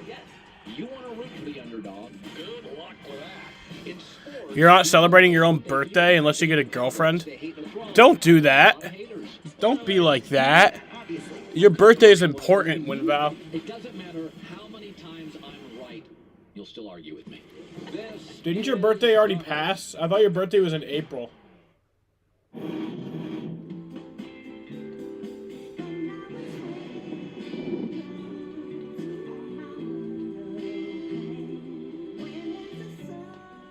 You're gonna go watch the Warriors game. Have a good day. All right, see you, Tabular. Hopefully, if we do get back racing, we see you back in the stream. But Jamie, you want to dance? That's like dancing music right there. Or sing. You don't dance or sing? Well, we're singing in the rain right now is what we're doing, because that's what it's doing out there at the Dover racetrack. But that's giving us an opportunity to kind of dissect and digest things that have happened this season so far. And one thing that's really happened is Trackhouse Racing has come on strong in its second season. Ross Chastain, Daniel Suarez, last weekend, huge for the organization as Ross Chastain got his second win on the year. Here's Winners Weekend from Talladega. you acted it as if it was another day. Your birthday's important, Winval.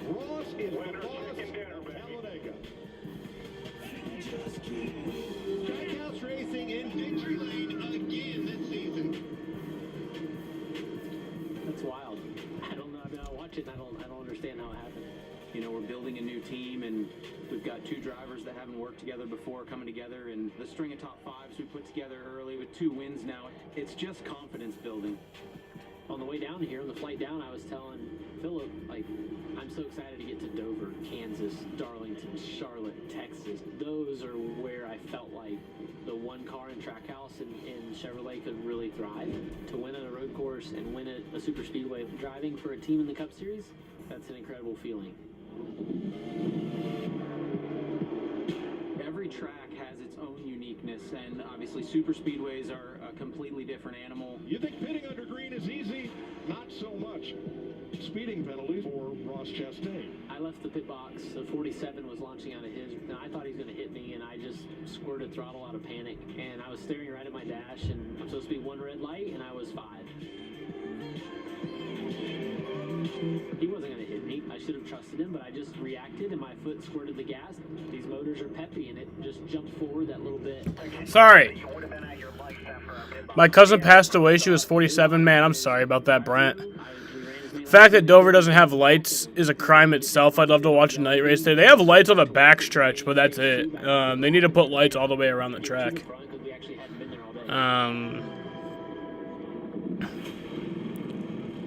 It really comes down to the I'm really sorry to hear that, Brent. late in the race. It's all about the spotter in that moment, just giving him all the information he needs to make the best decision. I'm starting to lose momentum. 31 to push it. 31 was doing a great job of pushing. How big is Dover? It's a mile track. Exactly at 1 mile. In the Xfinity Series, they're no longer teammates, but they know each other's playbook. I know Justin. I know he's going to stay on the bottom. He's beaten me doing it several times. I know he'll stay committed, and I was committed to Kyle in the 5. Like, I'm good. One element that's in play is the double yellow line. If they can't get underneath us, they can't pass us.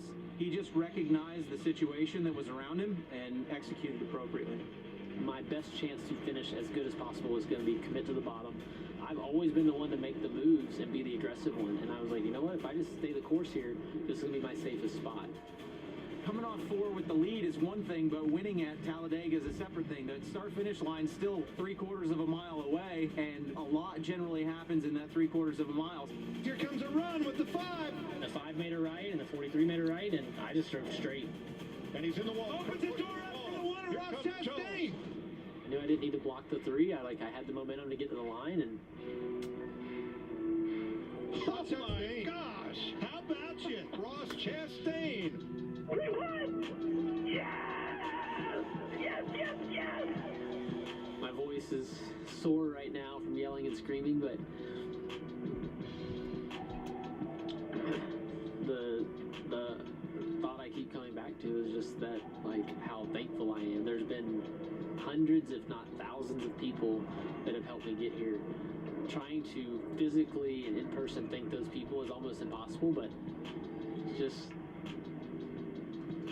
it's gratitude. I mean, I'm excited. I want to go compete at Dover, and then the next one, and then the next one, and that's what's so cool about this sport. That is in 7 days we're gonna do it again. He's a perfect example of motivation, of momentum, of confidence. All of that is just really culminating this season with Trackhouse Racing and Ross Chastain. I think.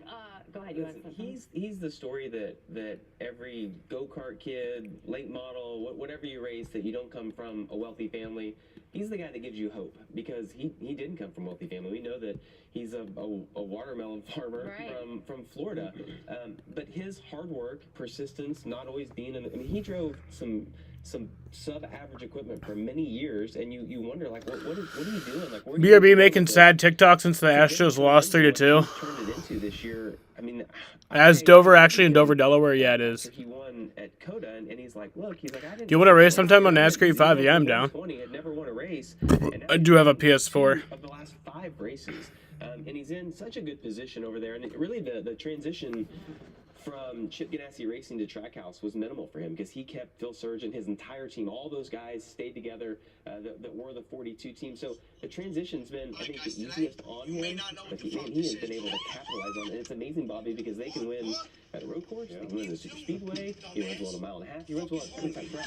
Yeah, there's no doubt that this team and himself, they put himself in a good position. I heard him talk in the media center earlier this week about Talladega, in particular. And, years ago, or a couple years ago, he would have made a mistake if he was in that position. And he's learned a lot, and he has a lot of good people around him to now get to that victory lane. So he is surrounded by great people that are there, and it's paying off. But to your point, Jamie, is that he did race a lot of those races. And I remember going to Martinsville and talking to him one time in the trailer, and it was just like, yeah, you're driving a subpar car, but he obviously takes this and learns everything from it. And not everybody gets that beautiful ride to start with, and he has definitely taken it to the extreme to get really good now. At a place like Talladega, you guys are not wired to be patient, right? So how much, just having been seasoned and been veteran, how much did that play into that? So we've kind of heard both sides of the story now. We talked to Eric Jones, who was the leader, and we talked about probably how long his next 2 days were. Sometimes in a place like that, when you're in Ross's position, going down the backstretch, you're in 3rd, you're in 5th, you're like, I don't have a chance to win. And he said that there. He's like, what's going to give me the best chance to get the best finish? Not necessarily thinking about, you want to win, but you also have to be realistic. Am I in a position that I can make a move to win? And he's like, what's going to be the best finishing position for me is to stay on the bottom. And then I loved his interview. He's like, they just kept getting and he drove to the front and was able to get the win. How many more wins does he get this season? Well, I mean, if I had that ball share, I would. I'm asking you, how many do you think he could win? Here's what I like, is that he talked about Charlotte, he talked about Darlington, he talked about a lot of tracks coming up that he's like, I think that's where we're actually going to run well at. And based on the fact that he ran 3rd at Vegas earlier this year, he ran 2nd at Phoenix, there's not a bad track. He won at a road course and a super speedway. They're basically good about any. The only thing to me that could have that would have been the Achilles heel for Ross was the dirt race. And if his motor doesn't blow up, I think he's going to run the top 5 there. It's interesting. What's my name on PS4? It's the same as my username here. You're going to a race in Gary, New Brunswick, Canada at Speedway 660 on May 15th. That's cool. A fresh look for the Trackhouse Racing team and a new perspective in terms of how that team operates. It all starts at the top with Justin Marks. Here's a look inside that organization. This sport is ready for challengers. It's ready for disruptors. It's ready for people to come in and challenge the status quo and how we do things, have some fun, look good, try to be fast. And I've always been authentic about my mission. I just am a big believer that success on the racetrack, speed on the racetrack is going to come from workforce culture, motivation. I'm just going to go to sleep. The people. That's what I bet on personally, was being able to disrupt the landscape in the sport, to just blow it up. Trackhouse Racing in victory lane again this season. As far back as 5 or 6 years ago, I would start typing ideas in my computer as to sort of how we could change this model of the sport. And I built this whole presentation about how the logistics of that would work. And it was more thought stream and just creativity. And then I heard about this new car, and immediately my antenna went up. I never would have thought that they would have came into the sport and had this type of success. People don't know how good this group is. I can't believe Justin Marks hired me to drive this car. Don't mess around with any old rambling man. What race is that? What we're doing on the racetrack right now is a byproduct of fundamentally what we're doing in the shop and with each other, building an organization that's aimed and geared at winning. Oh, there's no way that I'm going to even claim any percentage to understand how Justin Marks' brain thinks. It's insane. I went from trying to just find a charter to acquiring Chip Ganassi Racing. Instead of building a team kind of organically piece by piece, all of a sudden I had 150 people looking at me going like, what's next? What does this mean? Those are the moments where you're having to react. And it's in that environment that's truly rooted in teamwork that the team, and I don't mean team by car, I mean team like organization, is... I think my time, you think my time is wrong? Just like 99 Oh, it is. Well, I was just moving that over for just a second so I could do something on my screen, which involved privacy. I've been doing this for 18 years. This is the two teams have ever worked together inside the same building that I've been a part of. Everyone talks about sharing information, everyone talks about pushing in the same direction, but not a lot of people do it. And I feel that Justin and Trackhouse as a whole, we've been very, very vocal about this and putting into these words into action. Every single article of clothing has both numbers in it. There is not 99 apparel, 1 apparel. Everything is Trackhouse apparel. The engineers and the crew chiefs all sit in the same room. Ross and Daniel all sit together and have meetings together, work out together. We're all working for and dedicated to doing something that's never been done before, and that's to create a real brand in this sport that resonates with fans, that's exciting and valuable for partners. And at the end of the day, we're storytellers. We're telling a story that anything is possible if you're motivated by and empowered by the right things and in the right way. I love it. And you told the story a couple You are awesome, dude. Thank you. Do I have Discord? Yes, I do. It's the same as my username here, but brought everybody in and what's the number thing? On the way into that shop. I just think his perspective is so fresh and unique and really making a difference. My number thing When I was over is there a few months ago. I asked some of the guys. I'm like, what's been the difference? Why are you running so well? And I think that's my number. that sometimes teams don't know why they're running well. Sometimes things just work out, and it's not just because of hard work, because all teams work hard. 2311's working hard. Brad Keselowski's organization, they're working hard. Sometimes things just go your way, and sometimes they don't. The one thing that they mentioned to me, though, is that they're focused just on their group and not everyone else. And over the years, all the teams take pictures of cars, and then you're like, oh, we see this shiny piece over here, we're going to go build one. By the time you build it, it's already moved on to the next thing. And so they're like, we're really just focused on our own organization. And I think that's what's made one of the biggest differences. You think it has? Yeah, Dartfish got me in trouble for many years. Yeah, trying to go fast, trying to compare things. But yeah, obviously, a whole different organization. And, think about Daniel Suarez hasn't won that race yet. We talked about that earlier. And, so close. I think about Coda, he was running so fast and all that. Yeah. But I think as a group, I mean, they just have a different aspect. And my thought is like, how many other teams are going to go, hey, maybe we should try what they're doing because they're just making it happen right now. And I actually talked to Ty Norris the other day at Martinsville and stopped for just a second. And he said, they did Dakota thing, they won, they went to Richmond, they didn't run quite so good. He said, kind of brought us back down to earth. Like we know we still have work to do. So, so at least, he knows that. And he is having a great time. So I think it's just really good for those guys, and they're making it happen. Don't you have to have the right kind of driver to buy into that philosophy, the right kind of people in place? And they do. I mean, I feel like, and it seems really genuine, right? When you hear, Suarez comes in, does race up, he's genuinely happy for Ross Chastain, and I've spoken to Ross, and I think he's the same way, and you just don't always get to have that. And I would say that if Ross keeps winning, Daniel won't feel quite so much love towards him, and vice versa, because, hey, we're all competitive. Ross Chastain, of course, a two-time winner on the season, another guy who did that as Where is Alex Bowman running? Bowman is currently running ninth. He's running ninth right now. He had a pretty long weekend, right? Because he went out for practice and wrecked the car. I think they talked at the beginning of the race about how they pulled that car off of one of the haulers, and it was kind of their parts and pieces car. Is that true, Willie B? And if so, just tell us how your weekend's been so far. Yeah, it's been crazy, Shannon. It's honestly been a roller coaster, which is always what Dover is, but I wish I would have made it a little bit easier on my guys to not have to pull out a backup car. It definitely was bare bones and just had parts and pieces on it. So they went to work, worked over 8 hours yesterday, and combination of that and this morning as well. So proud of them, proud of their effort. It's been certainly hard to come from the back. It's one of the toughest places to pass. But, we got our way towards the top 20 and then made a good strategy call, obviously, to get us into the top 7. So I'm excited about our race car, excited for Raptor Chevrolet, and hopefully we can get another win. I know Jaden close to the front or WinVal, just anybody. If I do fall asleep, like call me on my phone or like Discord, and that'll wake me up. But I don't think I will fall asleep. But if I do, that'll wake me up. I wish it was that easy. You know, I think it's definitely put us behind. You know, we don't have our own notebook, so we're relying on everybody else. And you know, like you guys were talking about earlier, like when you're a step behind in racing, it's hard, and you know you're kind of relying on their notes to get you towards a decent. Might setup, take a which is nap great. during the rain delay. Great teammates in the 5, the 9, and the 48, and they were obviously really close in practice. So kind of lean on them, make a few little adjustments here and there as the race goes on.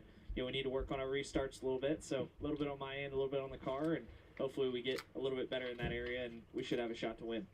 Well, William, Shannon talked about you having a long weekend. I know you've had a pretty long week. I saw you out at the go-kart track this weekend, practicing with some of the best karters in all of America.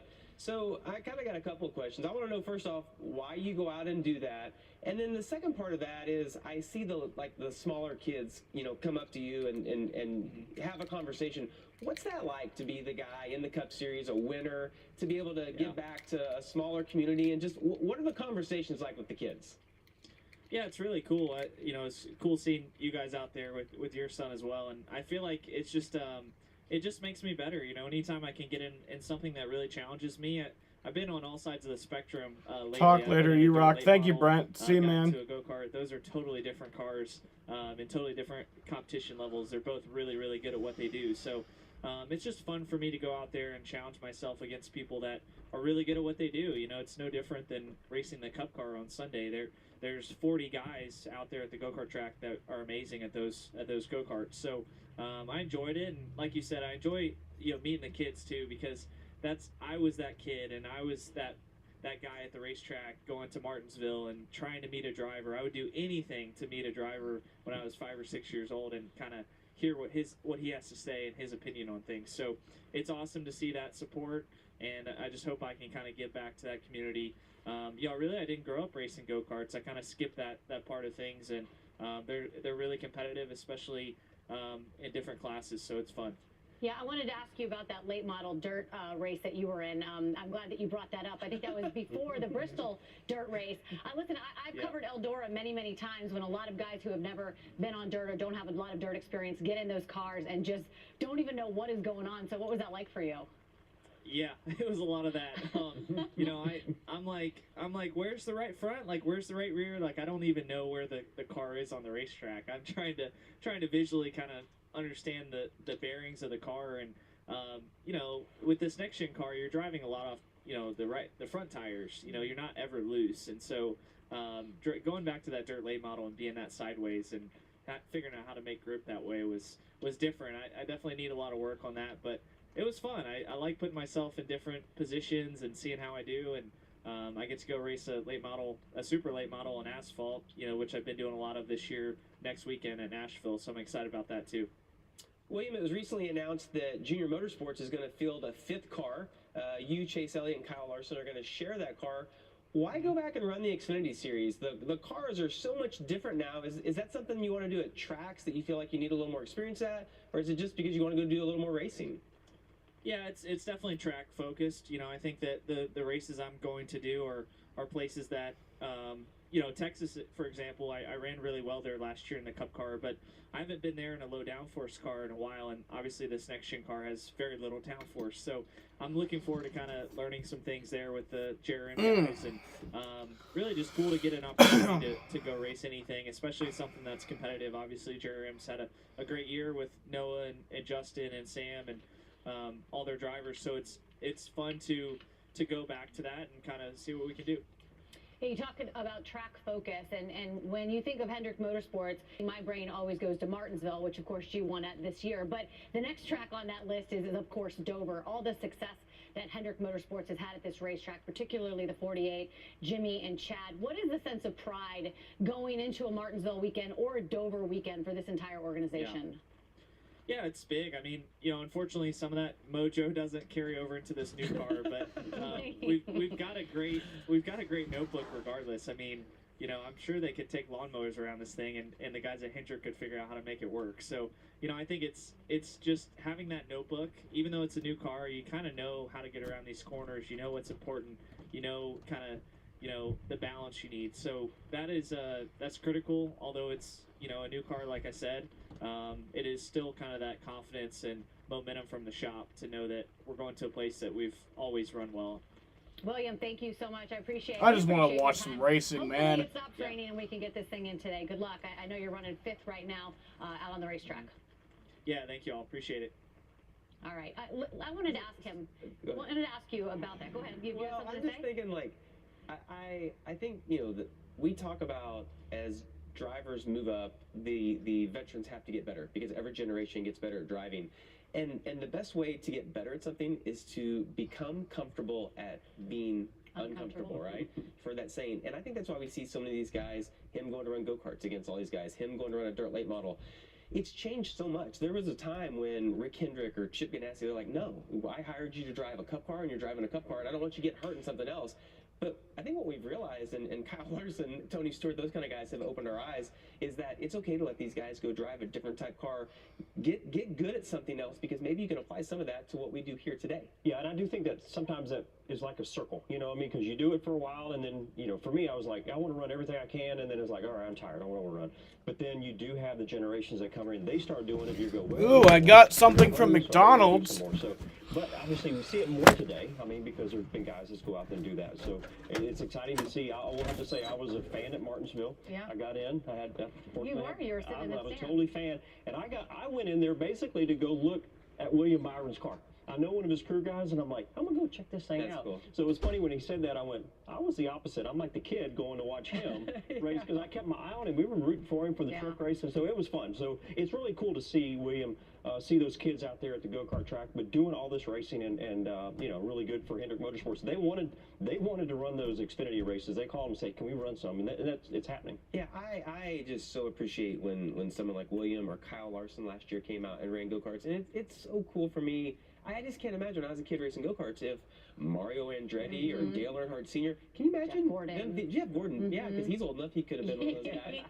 I just can't imagine, being able to not necessarily racing against them, but just see them in a casual setting. And the thing is that when you're a driver and like another kid comes up in a suit, you automatically have a little bond. You have a conversation to start, like how's your day going? And it's a different conversation than what you would have, in an autograph line or something like that. Yeah, your generation didn't do a whole lot of that. Our generation, well, Shannon. yeah, We're the same age. Our generation, you guys weren't going and doing all those. Do you wish you had that opportunity to do that? Yeah, I did that a little bit kind of towards the end. I went and ran some kart races, and honestly, like, I liked racing the karts, but I liked meeting kids. I got a spicy crispy McChicken, or a spicy crispy chicken sandwich from McDonald's. Hi, WinVal. It's hard enough to get your kid to clean up his room, much less find out how to race a kart in a draft and when to pass and when not to. Yeah, now you guys are the racing dads out there. You guys were too busy making commercials back in the day to go race. You guys made a lot of commercials. Our generation made a lot of commercials. All right, speaking of commercials, we got to take one right now. We're continuing to wait out the rain out there at Dover. We got a lot more to come from our race day studios. Yeah, we have lost the track. We wait for that stuff to move out.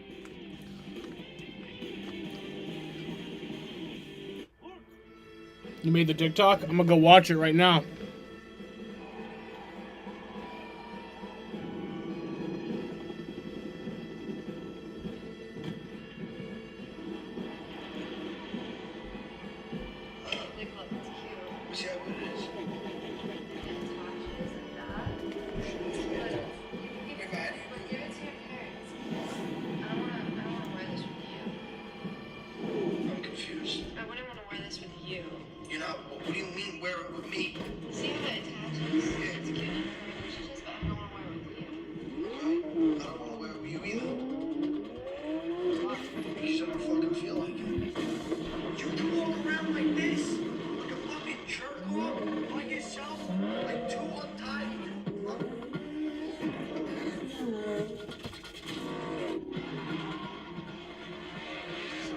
Toyota, let's go places.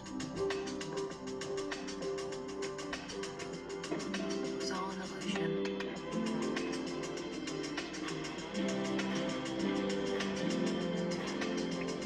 So none of it's real.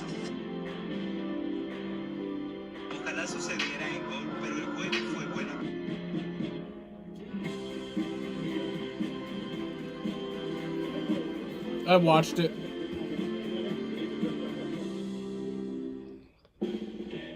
At USAA, we've been called too exclusive because we were created for officers. But as we've evolved with the military, we've grown to serve all who've honorably served, no matter their rank or when they were in. A Marine just out of boot camp, or a petty officer It was from sad. 73, and even his kids and their kids. USAA is made for all who honorably served and their eligible family members. Are we still exclusive? Absolutely. And that's exactly why you should join. Get ready for 2 huge back-to-back nights of USFL action. First, Friday on FS1, Jeff Fisher's Michigan Panthers battle the Philadelphia Stars. How about this? Then, Saturday on Fox, standout QB J.R. Smith leads the Birmingham Stallions against the Tampa Bay Bandits. Wow! Real football for real fans. The USFL, Friday and Saturday on FS1 and Fox.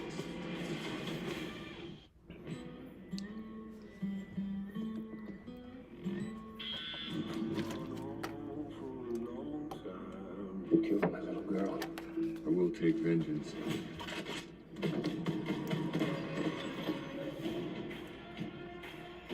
Interesting, isn't it?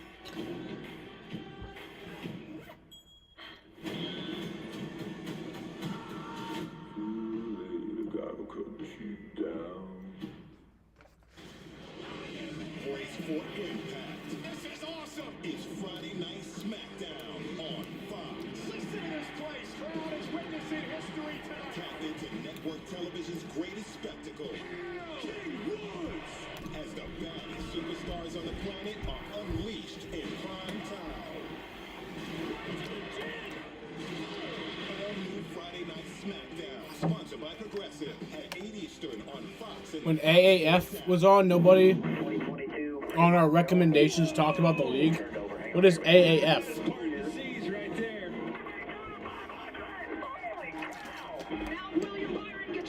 Well, just when you think you know who is going to victory lane, keeps that surfboard trophy in California. Kyle Busch just ran his fastest lap of the race. Oh, Bowman edges ahead. The same guy that bats in every win. Oh yeah, boys, how about that? This ought to get pretty wild here. Chase Briscoe becomes the 200th winner in the history of the NASCAR Cup Series. Oh, whoa, 2 cars hard in the wall. Kyle Larson gets sideways. Wow, that happened fast. About a wrecking at the start baseline. Yeah, we're done. William Byron will hang on and win. Hell yeah, boys! Moving. Oh, yeah. Just got wrecked. And Ross Chastain beats and bangs his way to the checkered flag. Hamlin clears Byron. The streak has been broken. There he goes for it. Down to the bottom, slides up into him. Who's going to save it? Neither one. Kyle Busch steals one. Well, me, I would have done the same, honestly. And I feel like Dale Earnhardt Sr. right now. I didn't even do anything. Here comes a run with the 5. And he's in the wall. Opens his door up for the winner. Ross Chastain. Oh, my gosh. How about you? American Alliance Football. It's getting good at throwing that watermelon, isn't it? You wouldn't eat that watermelon off the floor. His voice gets when he's Ew. Look at this. These are the points as they stand right now. Of course, we have Nolan Arenado hit a home run. on the 2022 season. Red Sox still in a delay. They've been in a delay for almost 2 hours. They went into that delay at 3:13. I'm interested in knowing that, right? So before the race even started, they've been... Blaney, Elliott, Truex, all those guys still have not gone to victory lane, which is incredible to think that we're this far into the season and we haven't seen those guys go to victory lane. So let's play a little game, right? We'll play good, bad, what you guys like on the season. Yeah, but we play them every week. I thought you would be used to them by now. All right, so we're not playing a game. I'm just going to ask you, who's been good to you this season so far? I think my surprise on the good side would be Chase Briscoe. Started off running third in the Daytona 500. Then obviously he was able to win at Phoenix, and they've run well at a lot of tracks. And not many went to the games. He's kind of been the leader of the group at Stewart Haas Racing this year. It's also been a little bit up and down. Struggled last week, or got in a wreck last week at Talladega. Also at Coda, struggled. So It's been a little bit up and down, but my surprise on maybe the other side of that would be Brad Keselowski. Again, looked like he had a car that could win the Daytona 500, but they've really been like between 11th and 23rd every single race.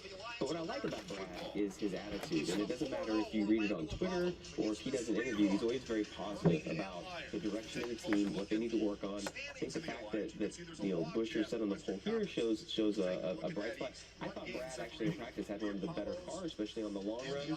We interviewed him earlier, and he's like, we got a good car, we just have to get track position, which is what every interview we heard said. Yeah. But I think he does have a pretty good car, and they will figure it out. They've dug a hole, obviously, with the penalty. They're going to have to win a race to get in the playoffs. But I just think that Brad knows that's a long-term play going over there, and not something that was going to happen right away. Well, we talked about Justin Marks and setting the tone over there at Trackhouse Racing. Brad Keselowski has to do the same over at his team. All right, good for you. Who stands out on the good side? Well, I'm gonna talk about a whole. I think the organization, RCR-wise, I think, and I talked about him earlier in the show today, and I think both Tyler Reddick, and Austin Dillon. I think what Austin Dillon did at Martinsville was really impressive. He had really the fastest car for a long time there. Still come home third, and I think Tyler Reddick at Bristol. Now, and you go forward, early in the season, they both have had speed. Still like to give race fans a chance to watch both races. California, it's like, okay, and Austin Dillon, he's still running good. He might not qualify as good as Tyler, but he gets there at the end. I think they should run IndyCar races in the morning. Even though they haven't had that win. But I just like them as far as the organization getting better. They've already equaled what they did last year in just 10 races. So you gonna ask me about the bad, right? Yeah, bad. Okay, here we go. Yeah, we heard from him a while ago, and I'll say it's Joey Logano. Basically, it's like Syracuse, like seeing Syracuse play some low D1 He team. won the Coliseum, and I watched y'all Well, at the Jesus. Coliseum from my couch, and I was like, man, this sounds like they're having fun. and Syracuse he's having fun. sucks, He though. won that race, did a great burnout, and I thought for sure he's going to go out there and run really, really well. Well, guess what? Not been the year he's looking for. So, and then we just listened to the interview of him a while ago, and it's like, he's just out of control. And you got Ryan Blaney running good. So it's like, what is up there? Why are they not running as good? So I think it's kind of bad right now. I mean, they just don't have the speed that they need, and they were slow in qualifying, slow in practice today. But all year long, it's like, okay, what can you do to get that? You mentioned the word run. Did you see Jamie run around the Coliseum when we were out there? 60.4 seconds I ran around that bad boy. Just over a minute. That's right, with a suit on. And a mic pack. And a mic pack. I should have talked about it being 60 seconds, Shannon. So you're going to be in the booth next week for one stage out at Darlington. I've heard. I've never been. Excited about that or not? Yeah, he's scared. I've heard that during rain delay, when you're in the booth, you actually get fed food. Awesome. I'll be interested to find out from Larry, who's usually sitting in here with us during rain delays, what goes down in the booth with old Mike and Clint during these rain delays, guys. There's the food.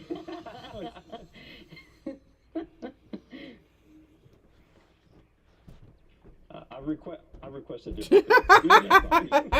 So to pick this up, it's not the good, the bad. That's what Winval just sent me. And what she's doing to this racetrack right now, but I think for me, to the good, William Byron, first driver to score 2 wins this season. I mean, when he took over the 24, the mantle that must have been on his shoulders. I mean, that's the ride that Jeff Gordon built.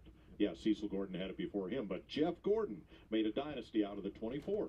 And that puts a lot of pressure on a young driver, but he hasn't shown that it's affected him. Yeah. And now here he's the first driver to win 2 races. And, I mean, he's off and running. The 24 is in great shape. On the flip side, as Bobby and Jamie just said, you got 3 of the top drivers in this sport that, except for a couple or one bright flash, are struggling. The 11-18. The YouTube community tab is so funny. Kyle Busch, who did get a win, and Denny Hamlin, who did get a win, but not a lot of bright spots on the season for 3 of the biggest stars of our sport. That's puzzling. Yeah, for me, I just want to go broader than that. This car, how it's delivering the racetracks, the crowds. You want to talk about a winner this year? I'm telling you, every one of these racetracks has had phenomenal crowds every single weekend. I love the product that we're seeing on the racetrack, and I think the fans do too. That's why they're coming to these tracks, boys. Love to see that first and foremost. If I had to put a grade on anything, the bad, we need some work on some short tracks. I'm a short track guy. I love short tracks. I'm not scared to say, when you go into a new endeavor, I believe that you need, you're going to have of things that was the focus, right, that we needed to get better on, and I think those intermediate tracks were definitely that, and I think we're knocking out of the park on those racetracks. That being said, there's going to be growing pains. I think there needs to be some adjustments on the short tracks. But again, if you're going to dive into a race team or a race driver, Ross Chastain and Trackhouse Racing, that is the #1 winner of my season for me so far. And the disappointments, I think are the big name drivers. Your championship drivers that you're just so accustomed over the years to seeing. Kevin Harvick, dominating driver over the years. Guys like him not being in victory lane in so long and having really, truthfully struggling with this race car, caught me off guard. Yeah, coming into this year, if somebody would have said your first multiple winners will be William Byron and Ross Chastain, I'm not sure any of us would have bought into that. Ross Chastain had never won a Cup race. William Byron only had 2 wins, 1 a year, and now they have flourished to the front. I would say on the other side, and it's more of confusion than anything, would have to be one of the champions you spoke about, Clint, Chase Elliott. He's the only Hendrick driver that has not found victory lane this year. He's leading the points, but he's not really coming close to taking that checkered flag. It has been 10 months since his last trip to victory lane. You've got to go back to Road America, 4th of July weekend last year. Won 2 road courses. He has not won on an oval since November of 2020. It was a big win at Phoenix is what sold the championship. And that's more, it's not really a negative, it's just more confusing how many wins that his teammates have gotten since he last went to victory lane. So who is the next non-winner this season to score? Tyler Reddick. We're talking... Well, I didn't mean non-ever winner. Non-winner this season to score. Tyler Reddick? Tyler Reddick. Okay. That's still my answer. All I'm right. telling you, look at the difference. Just one more corner, Larry. I just needed one corner, a half of a corner at Bristol, and the whole Tyler Reddick conversation goes, into the column that I believe. I just want to race. I want to watch some racing. Inner circle. So I think it's coming. I really do. But I heard Bobby Labonte say, I like what Richard Childress Racing is doing right now. Let's face it, Austin Dillon last year had 1 top 5 finish. It was in the Daytona 500. Now he's clicking them off much more consistent. I'm not going to rule out Daniel Suarez. He just seems like they've got speed week in and week out. They just have not closed the deal. He led a lot of laps at the Bristol Dirt Race. He led a lot of laps last week at Talladega. Suarez is flirting with it, but I think possibly the next winter, it at least comes off the RCR campus. Well, Eric Jones just needed one more corner, one more straightaway at Talladega. He would have been in victory lane, and it's one of the most interesting seasons we've had, Shannon, in a long, long time. It sure is. You guys enjoy the rest of the rain delay. Save some snacks for a You little guys bit need later. some room. Oh my gosh, are you sitting close? Yeah, maybe let Clint go out and We do don't have a rain studio, dance Jamie. What'd he say? He said they don't have a studio. Oh, well, hey, go out there, do a rain dance backwards, Clint. I know you guys can do it. Hey, we missed you, Larry. We'll see you when you get back to the studio. All right, guys, they were just saying, who do they think is the next person who hasn't won this season to win the next race? What are your thoughts? Yeah, I mean, there's a lot of candidates, but I would go with Chase Elliott because obviously all 3 of his teammates have won. But when I look at his year, he's had much capable of winning. It just things haven't went their way. There's been some mistakes. Thunderstorms near you. So fucking bored now. Me too, bro. The scuffle, I'll call it, with Kyle Larson. I think he might have been able to. But hey, at least we're bored together. At least you're not bored and alone. At least you're bored and you have company. You know. That race, a lot of that race before he got in the wall, but I know he hasn't won yet. Where Chase has obviously won a lot of races and a champion, but I think Tyler Reddick is right there on the edge too. And I feel like his win's coming. Almost came at Bristol. So close. So when he gets that win, I think it'll be open floodgates for him. Well, we do have rain in the area right now at Dover, but it was a beautiful weekend. And the way that we kick these Dover weekends off here at NASCAR on Fox is Artie Kepner, our longtime director, for 21 seasons has held the Drive for Autism. It's a golf tournament that raises money for autism awareness. $7 million he has raised. Take a look at how things went down this weekend. Good morning. I'm Ethan Kepner, and welcome to the 21st Annual Drive for Autism. The Drive for Autism is the foundation for the programs that serve me and more than 200 others. You are all difference makers.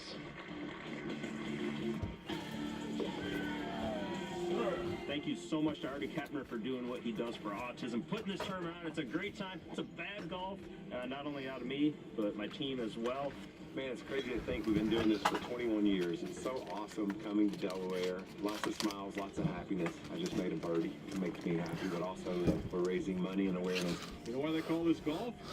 All the other four. Can't watch anything due to rain. But do you have like fucking? Do you still have that shit where like you can't watch TV if it's raining, like that satellite thing? You've competed in this golf tournament, right? Yeah. I have hacked a ball around the DuPont Country Club a lot. Marty Kittner, though, has done so much for autism. I have a family member that was affected by autism, so obviously I always went up to participate in that. But the programs that go along with that, and I won't get into it, are just amazing. You saw his son Ethan talking, actually introducing everybody, and I watched him grow up from like a kid and then slowly turn out to be a man. And it was pretty cool when he would get up and he would do the opening ceremonies. Yeah, and Jamie and I were just talking about it too. I think I was there. You might have been there the first year that it happened, and we seen Ethan start off as a young kid at the podium, standing there with the microphone, and then he's growing up and talking to Artie about what he's doing and what position he's, a job and what he's able to do and this and that. And not just the golf part, because golfing is fun. I only play like twice a year, and usually that would be one of them, maybe one to warm up for it because I'm not very good at it. But at the same time, it was always fun to go, and it's with all the drivers, all the support they had. I just always loved going. I hate that I'm not going right now. I haven't been up there in many years, but maybe next time I'll go. But it was always, for Dover, you're like, we're going to go, we're going to play golf. And then you just planned it in your schedule to leave a day early to go play golf. You and I were just talking about this today, about raising money for foundations and how much work it is, and Artie's dedication and commitment to the drive. Artie's a talker. That's why Artie got to talk your ear off. Come help me, come help But me. his commitment to this has been, just absolutely incredible. Well, again, his support group, and for them to raise as much money as they have, and every year that the event got bigger and bigger and bigger, we talked about they went to like two courses, I think. It got so big, there's so many players there. But it is a lot of effort on a lot of people's part to be in the foundation area to raise money. And obviously for autism, again, what we see about what Artie does is it's for the, obviously the month of May, and everything that he does is really turning gold on. He used to bring, I think, 50 families to the racetrack, and he would sit over where you watch the horse races behind the glass wall. And I remember going over there beforehand. It was pretty cool to see outside all those kids were and their family members to get to meet the drivers and actually get to see the cars on the track. That's so awesome. Great job, Artie. We're just so proud of you and so proud to tell that story here. During this rain delay, unfortunately, a lot of good things happened at Dover. Good things happened this week with the golf tournament. Not so good right now with the rain coming down over that 1 mile track. But we will continue to be here throughout the rain delay and hope you stick with us. Welcome to Allstate, where everyone saves when they bundle their home and auto insurance. Isn't that right, Frank? I saved 25%. Booyah. You protected your casa Sure did. and the Frank tank, You know it. and now you're relaxing. I'm working from home. Sure you are. All right, I see a lot of head nods. Let's circle back tomorrow. You aren't kidding. Save up to 25%. Oh, when you the bundle Red your Sox home is back and on. Allstate. Click or call for a quote. We're gonna switch over to the Red Sox. First ever Chevy Silverado CR2 with Multimatic shocks, rugged 33-inch tires, and front and rear electronic locking differentials. Dude, this is awesome.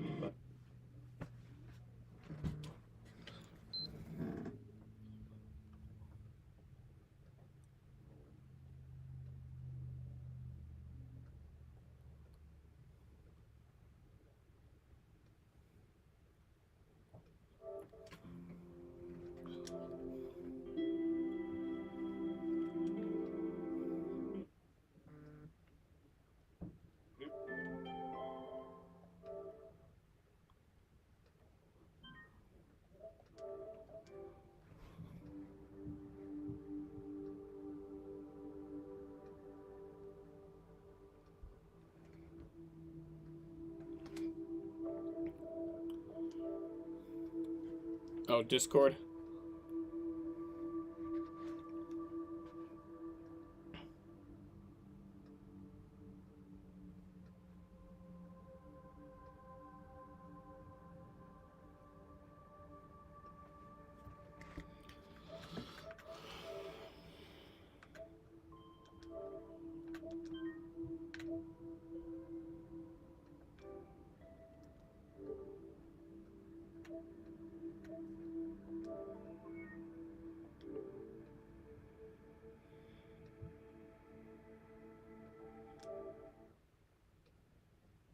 All right. Let's get the Red Sox game on.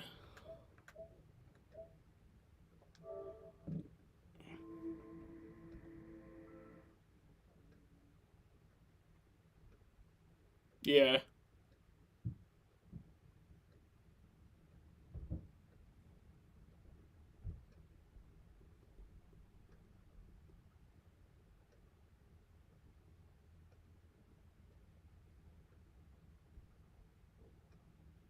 Damn, this thing takes forever to load.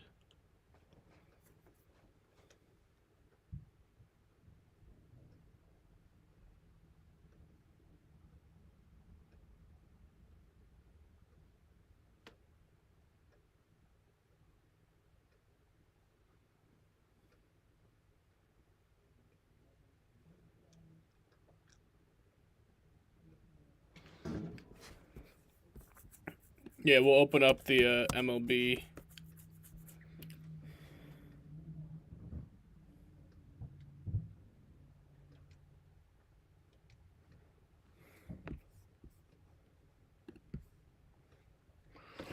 And we're losing this game like a son of a bitch.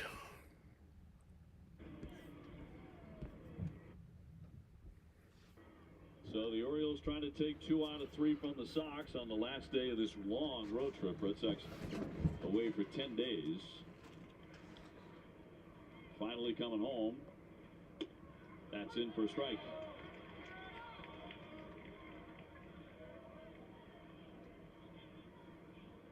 It's the first time Valdez has been ahead, I think. Like, everyone's gone from the stadium. 4 strikes. Not everyone. Nobody can help you out if you don't throw strikes.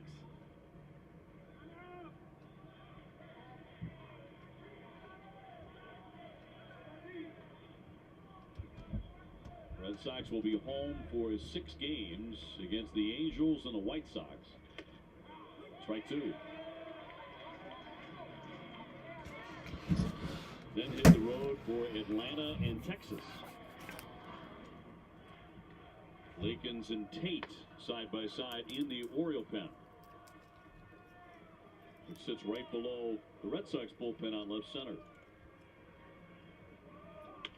Line the other way. That's going to drop down. God damn it, man. Rolling down the line. 2 runs will score. Ben Boom and Mateo in on a 2-run single by Santos. I probably won't have any sports to watch soon if the Bulls game gets delayed because of the weather.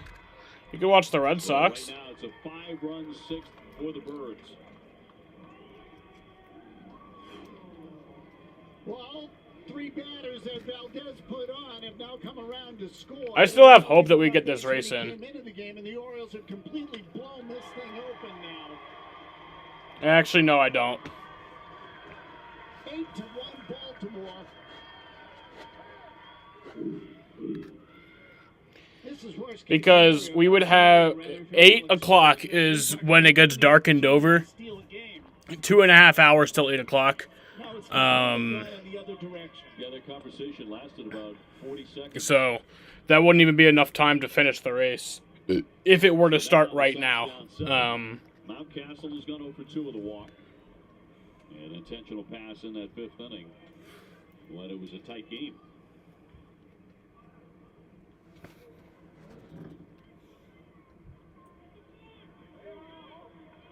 And that's going to be a balk on Valdez. Second balk against the Red Sox in this series. First one on him. The other one was on Robles. So down to second moves Santander. They started and then stopped. This just feels like a loss of focus out there. That's what this feels like. Sure does. 1-0.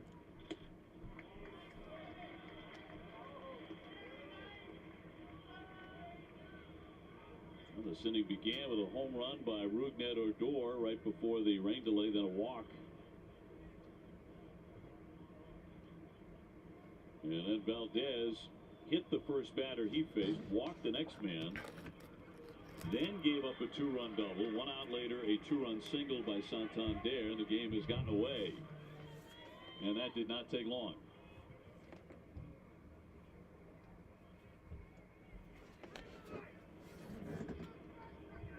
The 3-0 pitch to Mountcastle. Yep. 3-1. There it is. Dover race will resume at noon Monday. Knocked out Tampa Bay 9-3. That's a final. Toronto got by Houston 3-2. Another one-run victory for the Blue Jays. They have gone 9. So I will see you guys tomorrow. They can keep that up all year, but they are winning them right now. I will see you guys tomorrow at 11:45. I'll be live at 11:45 because I'm assuming they'll be trying to go right at noon. So I'll be live at 11:45 tomorrow. This is the end of the stream, unfortunately. But yeah, I want to thank everybody for watching and joining us for the little bit of racing we did have. But yeah.